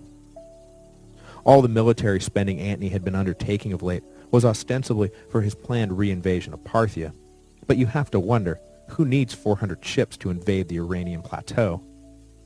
And of course, when you got all the way to the inner circle, the threat of Caesarion was acutely felt. Octavian's whole career was predicated on being the heir of Julius Caesar. True, in recent years, he had established himself as his own man, but still, people were following Gaius Julius Caesar for a reason. If the claim of Caesarion's legitimacy began to gain traction, it could threaten the whole project. Now, in Octavian's inner circle was of course Agrippa, but there was also another man of equal importance, who I have thus far inexcusably neglected. Gaius Maecenas was about 7 years older than Octavian and Agrippa, but he had fallen in with the two ambitious youths early on. He had been with Octavian in Apollonia when news of Julius Caesar's assassination came, and he had been a powerful force behind the scenes throughout Octavian's rise to power. Just as Agrippa was Octavian's chief military advisor, Maecenas was his chief political advisor. He had been the guiding force behind Octavian's first marriage to Scribonia, as well as arranging the treaties of Brundisium and Tarentum that had avoided potential civil war with Antony. While Agrippa and Octavian were off fighting battles, it was Maecenas who was left behind to oversee things in Rome, much like Antony had been left in charge of the capital during the campaigns of Julius Caesar. Much like Antony, too, Maecenas had a penchant for extravagant, indulgent living, but where Antony embraced violent extremes, Maecenas was actually a moderating influence on some of Octavian's more bloodthirsty tendencies. His love of soft living and the arts, though, were unmatched, which led to a tense relationship with the stolid, battle-hardened, and humorless Agrippa. In the end, the two were held together only by their mutual loyalty to Octavian, but both proved to be indispensable to their master's success. Agrippa's role was obvious. He won the great battles that put Octavian in power. But, for example, it was Maecenas' patronage of the arts that was the key to the cult of personality that would surround Caesar Augustus and keep him in power. Maecenas cultivated the leading artists and poets of the day, specifically Horace and Virgil, and engaged them in a great project to perpetually glorify his boss. In the words of Anthony Everett, Maecenas somehow managed to keep them all on message without resorting to the heavy hand of censorship, which is, I can assure you, no mean feat when dealing with independent creative types. In our discussions of the reign of Augustus, we will have much more to say about both Maecenas and Agrippa, who will play as much a role in the imperial administration as they had played in establishing it. At least from the time the donations of Alexandria were announced, the three old friends were actively plotting war with Antony. The trick was to bait him into making the first move so Octavian would not look like the aggressor. Octavian slated himself to hold the consulship for 33 BC, and from that position, he planned to do everything in his power to turn Rome against Antony. On the first day he presided over the Senate, Octavian let loose with the most inflammatory attacks he could think of. Antony was living in sin with Cleopatra in the east. Antony had betrayed the honor of blameless Octavia. Antony had illegally executed Sextus Pompey without trial. Antony started wars with foreign powers without the consent of the Senate. Antony was making himself a king. In short, Antony was the enemy of all that was good, pure, and decent about Rome. For the rest of the year, Octavian and Antony were engaged in a war of words for the hearts and minds of Romans everywhere. Antony sent letters back to the Senate that were read aloud by his supporters, claiming that Octavian had forged the adoption papers of Julius Caesar, that he was consumed with a megalomaniacal lust for power, that he was a low-born provincial who had lied, cheated, and stolen his way up the political ladder.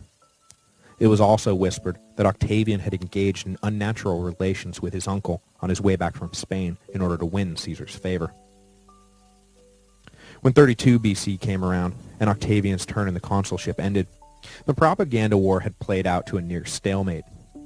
But in provoking the confrontations, Octavian had succeeded in at least one important respect. With the triumvirate expiring December 31, 33 BC, there was no chance now that it would be renewed. The 10-year-old partnership was officially dissolved. Now the facade of collegial alliance could be dropped. They were rivals and enemies, It was time for everyone to come right out and say it. Octavian even used the occasion of the triumvirate's expiration to hit Antony with a solid body blow. He made sure he was out in front, declaring that he would no longer be addressed as triumvir, as he had been for the last decade. That was all in the past. The preeminence of the consuls and the Senate had returned to Rome for good. When Antony, though, refused to give up the title he had grown accustomed to, Octavian pounced, arguing that Antony had no legal standing, no right to the title, and technically no official role in the state whatsoever. If he continued to wield executive power in the East, he was doing so illegally and usurping the power of the Senate and the consuls. He saved his best for Cleopatra, who he built up as some sort of evil sorceress who had hypnotized Antony and controlled him like a puppet. It was important that Octavian lay as much at the feet of Cleopatra as he could. He was hoping to induce the Senate into declaring war, and he knew that they would find it far easier to direct their ire at an evil foreign queen than at Mark Antony himself, who had spent his entire adult life in the service of Rome. Unfortunately for Octavian, many in the Senate weren't having these over-the-top accusations and were not ready to abandon Antony just yet. And in fact, by a stroke of luck, the two consuls for the year 32 BC also happened to be Antony loyalists. They denounced Octavian for his slander and introduced a resolution to censure young Caesar. Unwilling to accept the rebuke, Octavian was forced to reveal what everybody already knew, that despite having given up his triumvir title, he was not giving up on power. He unilaterally and illegally called a meeting of the Senate and addressed the charges brought against him, conspicuously flanked by armed bodyguards. This proved to be a fatal breach of protocol. In protest, fully one-third of the Senate packed their bags and left Rome, headed for Alexandria. Included in their ranks were the two consuls, who took with them all the official executive authority of the state. Octavian, who had for years been claiming his subservience to the Constitution, was now forced to reveal his true colors. He didn't give a whit about the Constitution. He had no official position within the state, but there was no doubt about it. Octavian ruled Rome. Later in the year, he received a gift from the East. A high-ranking defector from Alexandria brought with him the pretext that Octavian could use to finally induce a declaration of war on Antony. It seems that Antony had recently lodged a will in the Temple of the Vestas, the contents of which, if known, would finally reveal the depths of his abandonment of Rome. Octavian demanded that the Vestal virgins produce the document, but citing sacred oaths, they refused. Undeterred, Octavian simply stormed the temple and seized the will. Romans everywhere were shocked by this unthinkable violence against the temple, but when Octavian began reading passages of the document aloud, they soon forgot all about Octavian's sacrilege. Antony had left large portions of his estate to his illegitimate children, reaffirmed the claim that Caesarion was the true heir of Julius Caesar, which was, it should be noted, an impossibility within Roman law, as Cleopatra was not a citizen. But most shocking of all, he requested to be buried in Alexandria rather than Rome. Octavian argued that Antony had betrayed his Roman heritage and that it was high time for the Senate to recognize that he was an enemy of the state. Moved by the revelations contained in the will, the Senate, well, two-thirds of the Senate anyway, declared war on Egypt. The moment of truth had come. Octavian and Antony were finally going to face off in battle. The prize? Sole control of the Roman Empire. Antony knew what was coming down the pike as soon as a third of the Senate showed up on his doorstep. The 400 ships he had built for the invasion of Parthia were soon sailing for Greece. In a crucial development, Antony decided not to lead the fleet all by himself, but appointed Cleopatra as co-general. There's no straight answer for why he chose to elevate Cleopatra to this high rank in the army, but the effect was almost wholly negative. The Romans who had fled Italy to join with Antony now found themselves subservient to a woman and a foreigner, a situation they found intolerable. This is in no way meant to knock the capabilities of Cleopatra or get bogged down in comments on Roman misogyny, but it's simply to point out that the queen's position did prove to be a corrosive acid eating slowly at the heart of morale in the Antonian camp.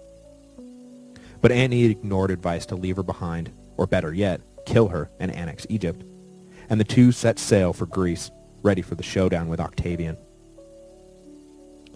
By the winter of 32-31 BC, the bulk of the Antonian fleet settled into the Ambracian Gulf on the coast of the Ionian Sea. It was a curious choice of positions. When it came to strategically locating armies for east-west showdowns, the common assumptions was that the ports along the Adriatic were far more valuable. By stowing his fleet far to the south, Antony essentially ceded Octavian an opportunity to ferry ground forces from Brundisium over to Dyrrhachium. Historians have postulated that Antony was as concerned as Octavian about looking like an aggressor, and wanted to clearly signal that his intention was not to invade Italy, so he chose not to plant a huge navy off the coast of the peninsula. He may also have been concerned about keeping his supply lines from, and escape route back to, Egypt open. Whatever the final calculus that led to the decision was, the upshot was that with his fleet in the Ambracian Gulf, when it came time to sail out in the spring, he would have to pass the small port town of Actium, which stood at the head of the narrow entrance to the Gulf.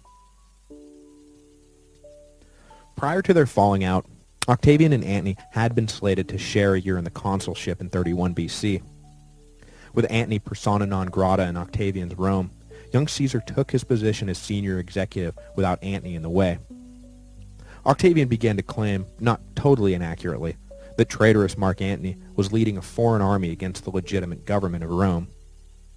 It was true that Antony served no official capacity, and that his legions were led and recruited largely from the east, while Octavian, as the rightful consul, was leading armies drawn from Italy itself. But at this point, everyone knew what the score was.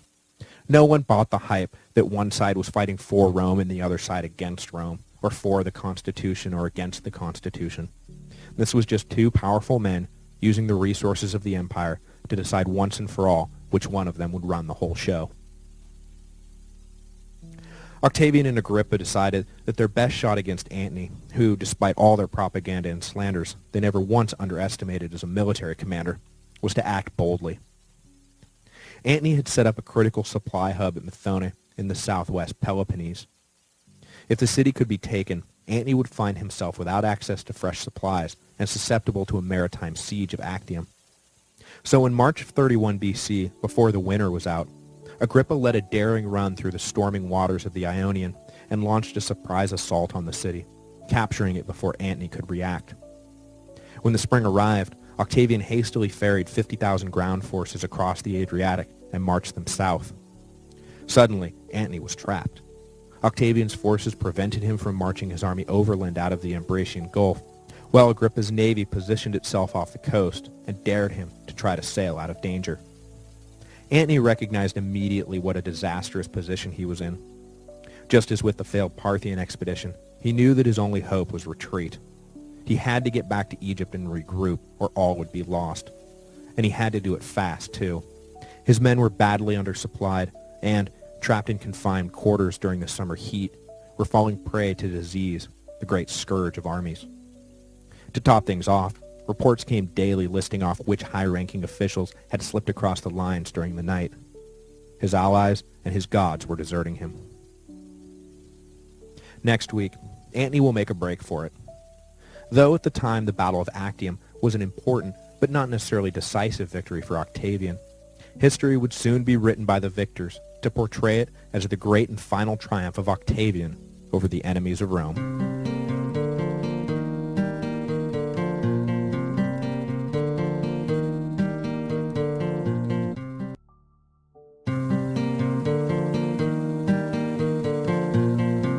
Hello, and welcome to the History of Rome, Episode 51, Actium.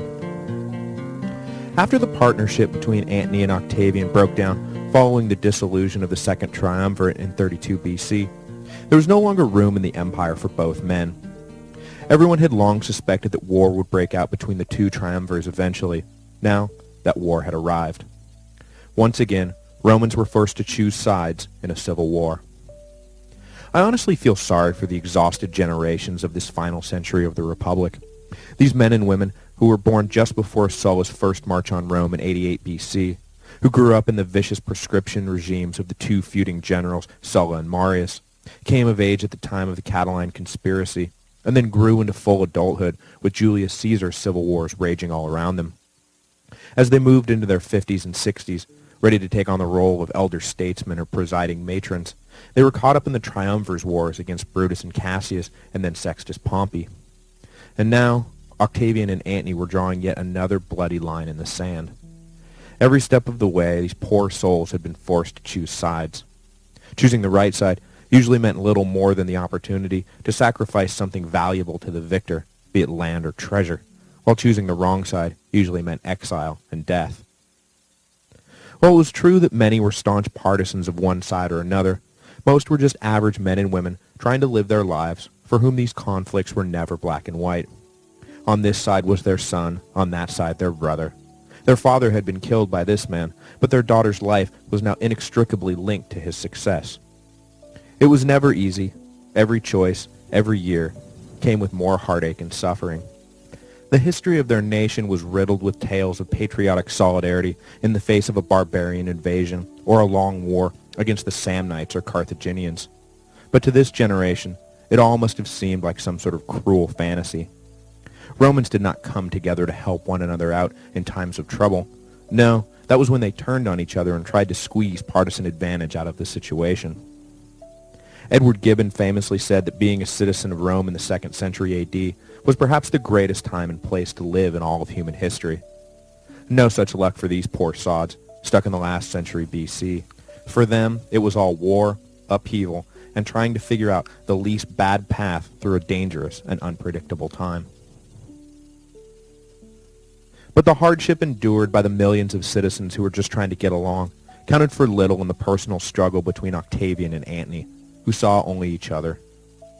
In late 32 BC, Antony and his recently announced co-general Cleopatra had sailed with their fleet for the Ambracian Gulf, intent on forcing Octavian out of the picture once and for all. But Octavian, who had provoked Antony into action, had no intention of going down easily. Antony and Cleopatra were an abomination, little more than Eastern monarchs who were no more Roman than Pyrrhus or Antiochus or Mithridates. Also, they stood in the way of the one ambition he had pursued with single-minded purpose for the last decade, sole mastery of the Roman Empire. Beyond the small port town of Actium, the two rivals were about to meet for what would prove in retrospect to be their final showdown. When the spring of 31 BC rolled around, Antony recognized that he was boxed in at the Ambracian Gulf. Before I go any further, I would like to tell everyone that in A History of Rome First, I've actually got maps to go along with this episode. So, if you go to thehistoryofrome.typepad.com, you can download them and follow along visually. If you are driving while listening to this, however, you are not allowed to look at the maps. Safety first. My intention is to try to slowly go back and add maps to the back episodes, and then keep them coming when necessary for future episodes. So enjoy them. I spent a lot of time drawing little tiny triangles, and I hope you find the maps helpful. That said, where was I? Ah, yes. Antony had stowed his fleet in the Ambracian Gulf, and had inadvertently allowed Octavian to park a ground force north of his position, while Agrippa simultaneously blockaded the narrow strait leading out of the Gulf. See it there on the map? Sweet. At first, Octavian sought a quick battle. He deployed his fleet and dared Antony to come out and fight. But short on the manpower he needed to both man the oars of his ships and fight at the same time, Antony declined the invitation. So Octavian settled into siege mode. The Caesarian forces had access to supplies and fresh water, while Antony was cut off from his supply bases in Egypt after Agrippa had captured Methone the month before. Spring gave way to summer, and with the summer came heat, exhaustion, and disease. Dysentery and malaria swept through the Antonian camp, killing scores of men daily. Now it was Antony who decided to offer battle, before he lost all his men to plagues. He hopped over the narrow strait and set up a forward camp just south of Octavian, and from there tried to pick a ground fight. He sent his infantry the long way around the Ambracian Gulf to make a play at capturing Octavian's water source, but the attempt was repulsed. In the midst of the battle, one of the eastern client kings providing needed auxiliaries to Antony deserted. It was a sign of things to come. Over the course of the next few months, Antony's Roman allies would begin taking any opportunity they could to slip over to Octavian's camp, while foreign allies simply took opportunities to head home. By August, things in the Antonian camp had gone from bad to worse. Antony was no longer losing peripheral senators to defection. Now he was losing key members of his senior staff, many of whom cited the presence of Cleopatra in the camp issuing orders as an inexcusable affront. Mostly, though, they just saw the handwriting on the wall and wanted to get out while the getting was good. In mid-August, Antony tried to break out. He sent what warships he could staff out of the strait on a particularly foggy day and tried to surprise Octavian's blockade into scattering long enough to make escape possible for the rest of the fleet. But the attempt failed when Agrippa coincidentally arrived with reinforcements just as the attack was about to get underway. Antony's ships were pushed back. Finally, at the end of August, Antony withdrew back to his original camp and made plans for a head-on collision with Octavian. A ground escape was deemed too risky. Not only would he have to fight his way through Octavian's infantry, but even if he succeeded, he would be faced with a months-long march around the Mediterranean back to Egypt. If, on the other hand, he loaded as much as he could onto as many ships as he could find oarsmen for, there was a real chance that he, Cleopatra, and most importantly, their floating war chest, could make it back to Alexandria and the 14 legions still mobilized there. It was a terribly risky plan, especially after it became apparent that he would be sending just 230 ships against the more than 400 under the command of Agrippa, but there was no choice. He set fire to the ships he could not man so they didn't fall into Octavian's hands. The clouds of smoke were the signal to everyone that a battle was about to begin. On the morning of September 2nd, 31 BC, Antony slowly led his flotilla out of the Gulf, through the narrow strait, and out into open waters. Agrippa and Octavian were waiting for him, with Agrippa, prudently seated over all command of the battle, manning the left flank, and Octavian on the right. Antony hoped to draw his enemies into the confined quarters just beyond the entrance to the Gulf, so their numerical superiority would be muted. But Agrippa had already decided this was a likely tactic, and declined to move in.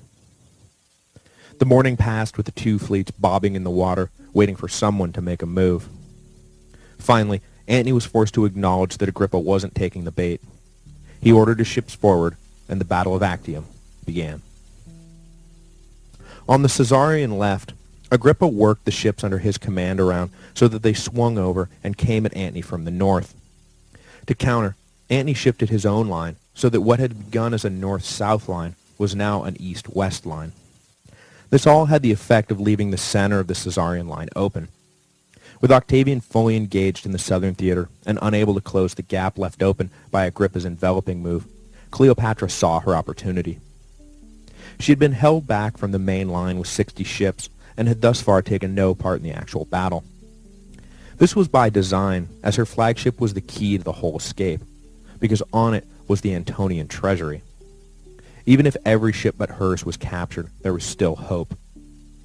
With the afternoon winds blowing out to sea and the middle of the battle open, Cleopatra hoisted her sails and fled the scene. Seeing the queen lighting out, Antony quickly transferred himself off of his lumbering flagship onto a quicker vessel and followed her. He could only hope that the rest of his fleet would disengage and follow. If they couldn't, at least they had bought their general and his fortune time to get away. For the most part, they couldn't get away. Outnumbered and hemmed in, the ships that weren't sunk were forced to retreat back into the Gulf. After an evening spent out at sea making sure no one slipped away, Octavian surveyed the scene when dawn finally arrived the next morning. Cleopatra had obviously gotten away, but he had no idea what had become of Antony. 40 or so of the Antonian ships had been sunk, and the 130 left were now cowering in the Gulf. All in all, it was a clear victory. Mitigated by the escape of Cleopatra, obviously, but Octavian had succeeded in dealing Antony, wherever he was, a fairly crippling blow. The next week was spent mopping up after the battle. The 130 trapped ships surrendered without much convincing, but there was still a sizable Antonian infantry in the area that needed to be defanged. Unable to fit everyone onto the 230 ships, Antony had left some 50,000 men under the command of the intensely loyal Publius Canidius Crassus on shore.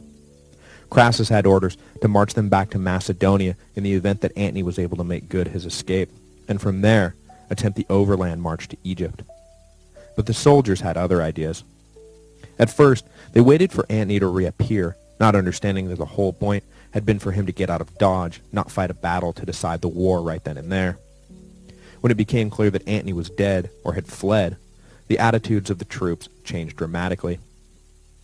Over the head, or I guess maybe under the head, of Crassus The soldiers offered to surrender to Octavian if they were treated as if they had been on the winning side the whole time. Octavian jumped at the chance to nullify the sizable threat they posed, and maybe demonstrate some of the famous clemency that had won his uncle so much acclaim. He was fast coming to the realization that maybe power was finally in his grasp. He needed to start thinking like a statesman if he was going to be the master of all Romans. He accepted the terms and agreed to demobilize the legions with all the honors and spoils that were due his own men. Disgusted, Crassus and a few senior officers packed their bags and slipped away back to Alexandria, where they hoped to find plans to reverse the setback at Actium well in the works. Octavian himself was in no great hurry to chase after Antony, who, it was now known, had made his way out of the battle and followed Cleopatra back to Egypt. He settled in for the winter on the island of Samos in the eastern Aegean, and made preparations for the invasion of Egypt he would undertake when spring arrived. Meanwhile, he sent home thousands of Italian veterans who had completed their service time. Unfortunately, though, the spoils and land they had dreamed would be theirs when they got home were nowhere to be found. Once again, the bank had been broken. The veterans began to agitate violently against this injustice, and Agrippa was sent back to pacify them. But even the great general, who had the respect and admiration of all the mutinous ex-soldiers, could do nothing to settle them down. Octavian was forced to return to Italy himself to deal with the situation. When he arrived in Brundisium, it seemed like the entire population of Rome was there to greet him. In a sign of the times, rather than greeting the returning Octavian at the gates of Rome, as would have been the custom, the entire Senate traveled down to the southern port to greet him as his ship docked. It was clear who Rome thought would be their eventual master. Octavian issued IOUs to his angry troops. It was all he could do, and promised to settle everything when Antony was disposed of for good. They accepted his word. There was really nothing else they could do. But not everyone in Rome was so quick to embrace Octavian. The young Marcus Lepidus, son of the former Triumvir, decided to hatch this decade's liberator plot. He began the process of acquiring support, just as Brutus and Cassius had done, and started making plans to assassinate Octavian as soon as he came back to Rome. But Maecenas, left once again in control of the city, caught wind of the plot, and swiftly extracted the names of everyone involved. There would be no repeat of the Ides of March on his watch. Lepidus, and anyone foolish enough to join him, were executed without delay. Confident that things in Italy were well in hand, the spring of 30 BC arrived, with Octavian focused on Egypt. Envoys of all kinds, some from Antony, some from Cleopatra, some from independent factions within Alexandria, had been seeking him out all winter to try to avert the invasion. But Octavian had made up his mind. He didn't want to just destroy Antony and Cleopatra. He wanted to seize Egypt and hold it for himself. No negotiations, no bribes, no settlements. Straight-up annexation and under his personal control. The only way to make sure that happened was to take the country by force. Over the winter, things between Antony and Cleopatra had deteriorated. They still had money and troops, but they were trapped in Egypt without any hope of escape or further aid from any of the client kingdoms of the East, all of whom were now under Octavian's influence. Antony refused to bow to the inevitable and continued making plans for the defense of Alexandria, but it was clear that Cleopatra began to pull away from him, perhaps thinking about life past Antony. If she was thinking she could perhaps latch on to Octavian the way she had latched on first to Julius Caesar and then Mark Antony, she was deluding herself. But their survival instinct is strong, and cornered like rats, both Antony and Cleopatra entertained pleasant fantasies where they somehow made it out of this alive and in power. But as we know, they did not make it out alive or in power. When the spring came, the first piece of bad news arrived. 4 legions stationed west of Alexandria had defected and were now marching towards the city on Octavian's orders. Octavian, meanwhile, was leading his own forces through Syria and would soon be coming at Egypt from the east. If there was one thing Octavian truly loved, it was a pincer move, and the invasion of Egypt was just another fine example of it. Antony made his way out to the defected legions and tried to win them back to his side, but they forced him to retreat empty-handed. Octavian encountered little resistance from the Egyptian troops who were supposed to be guarding the frontier, and was soon knocking at Alexandria's door. Realizing that everything was falling apart around him, and that this was likely the end, Antony planned one last great battle that, win or lose, he did not plan to return from. But even his attempt to die gloriously was a disaster. On August the 1st, he sent out the Egyptian navy to meet Octavian's fleet, which had been pacing their commander's advance. Antony himself stood at the head of a combined army of infantry and cavalry on land. When the navy engaged Octavian's fleet, Antony was going to launch a ground assault. But as soon as the ships were within earshot of one another, Antony's maritime forces announced their total surrender. Seeing the ships raise the white flag, Antony's cavalry deserted, followed quickly by scores of infantry. Soon, his entire army was running for their lives, leaving Antony, who had spent all this time planning a fine soldier's death, alone on the battlefield and humiliated. He marched back to the palace in a rage and demanded to see Cleopatra, who he suspected of engineering the surrenders and desertions. Cleopatra, afraid of what the furious and probably suicidal Antony was going to do to her, sent an attendant to tell him that she was already dead. For Antony, this was the final breaking point. He returned to his room, stabbed himself in the stomach, and died. But not quite yet. The self-inflicted wound, though incredibly painful, was not immediately fatal. As he lay in agony dying, Cleopatra heard what he had done and decided to send for him. I'm not really sure this was the nicest thing in the world to do, seeing as how his suicide had been precipitated by the belief that she was already dead. But regardless, attendants dragged the dying Antony to Cleopatra's hiding place, a half-built mausoleum she had been constructing for herself over the years. When she saw Antony, she began to wail.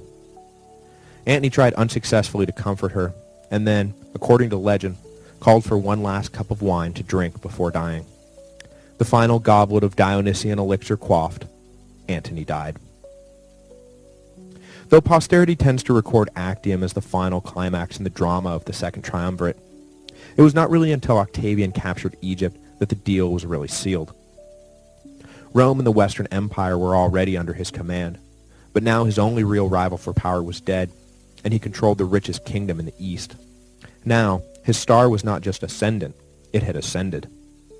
He stood atop the Roman Empire, alone and unchallenged. He relished his victory, and touring the magnificent city of Alexandria, began to plan for the future. Power won is only meaningful if it is put to productive use. Unlike the Dionysian Antony, the Apollonian Octavian was not aiming for power so he could live a life of decadent leisure. He was aiming for power so he could remake the Roman world. And remake it he would. There were still loose ends to clear up, of course. Cleopatra was still holed up in her mausoleum hiding place, which would now become a de facto prison. Octavian used familiar go-betweens to coax the queen out of her hole, and when she finally presented herself, the toll of the last year was evident. No longer the splendid, bejeweled Eastern queen who had seduced the most powerful men in Rome. She was now unadorned, haggard, and pathetic. When she met Octavian, she at first tried to deny that she had played any meaningful role in Antony's career, and that it had been him, all him. I am just a woman, she argued. What influence could a woman have over a strong Roman man? Octavian practically choked when he heard her revise history on the fly. But when it was clear that Octavian wasn't buying the whole I am an innocent bystander routine, Cleopatra switched and simply began begging for her life. This, Octavian thought, is more like it. According to the official records, Octavian did indeed decide to spare the queen's life, but mostly so that he could parade her through Rome in the triumph he planned to celebrate as soon as he got home. But to Cleopatra, this stay of execution turned out to be even more intolerable than death itself. She had hoped to somehow finagle Octavian into letting her live in Egypt and remain a client monarch, loyal once again to the house of Caesar. It was fast becoming apparent, though, that her future held nothing but embarrassment, humiliation, and probably obscure imprisonment in some far corner of the empire. To an Egyptian pharaohess accustomed to being at the center of politics, religion, and war, the fate Octavian had cooked up for her was literally a fate worse than death. According to the familiar legend, she had an attendant smuggle an asp into her room by concealing the snake in a basket of figs. Cleopatra then poked at the snake until it lashed out, sank its poisonous fangs into her, and killed her. No one really knows how true the story actually is, but it has gained widespread acceptance anyway. However it happened, Cleopatra died, and it was likely, though not proven conclusively to be, a suicide. Octavian took his time enjoying the sights in Alexandria. Of particular interest was the city's most famous relic, and he ordered the priests to open the sarcophagus and display the mummified remains of Alexander the Great. The Macedonian general had long been the benchmark by which all future politicians and generals judged themselves. He had attained the throne at just 19 and then conquered his way to India before his 30th birthday. The career of Alexander, as meteoric an arc as can be imagined, is typically a universal humbler of great men. Even a 39-year-old Julius Caesar had famously despaired at a shrine to the great general, lamenting the fact that he had done nothing with his life. But I have to think that 33-year-old Octavian, viewing the mummified remains of 33-year-old Alexander, had to believe that he stacked up pretty well in comparison, probably one of the few times in all of history that can actually be said. Meditating on the career of Alexander is supposed to force you to realize that you'll never be the greatest man in the history of the world, no matter how hard you try. Because no matter what, Alexander will always have done more than you, faster than you, better than you. But Octavian, I don't think that was Octavian's takeaway at all. He was now the sole ruler of the Mediterranean, heading an empire that was richer and more stable than anything Alexander had put together. And he was, like I said, still only 33 years old. Rather than walking away from the shrine to Alexander humbled, I think Octavian probably walked away feeling pretty good about himself. The transformation from mere Octavian to the divine Augustus was no doubt well underway. Next week, Octavian will return to Rome to formally undergo that transformation into Augustus. It was time for the ruthless, power-hungry young Caesar to become the absolute ruler of the Roman Empire. It would not be a quick transition, or a simple one. Everything continued to be couched in the language of the Republic, and it was only over the course of years and then decades that the semantic facade began to wear off, and it was revealed who was really in control, and who had really been in control the whole time. There is no clear line to draw to say that this is where the Republic ends and this is where the Imperium begins, especially because no one in the Julio-Claudian dynasty, who would rule Rome for the next 100 years, was ever willing to come out and admit publicly what had happened. But make no mistake, the Republic was now dead. And along with all his improvements and reforms and great works on behalf of the empire, Augustus Caesar pursued policy to make sure that it stayed dead.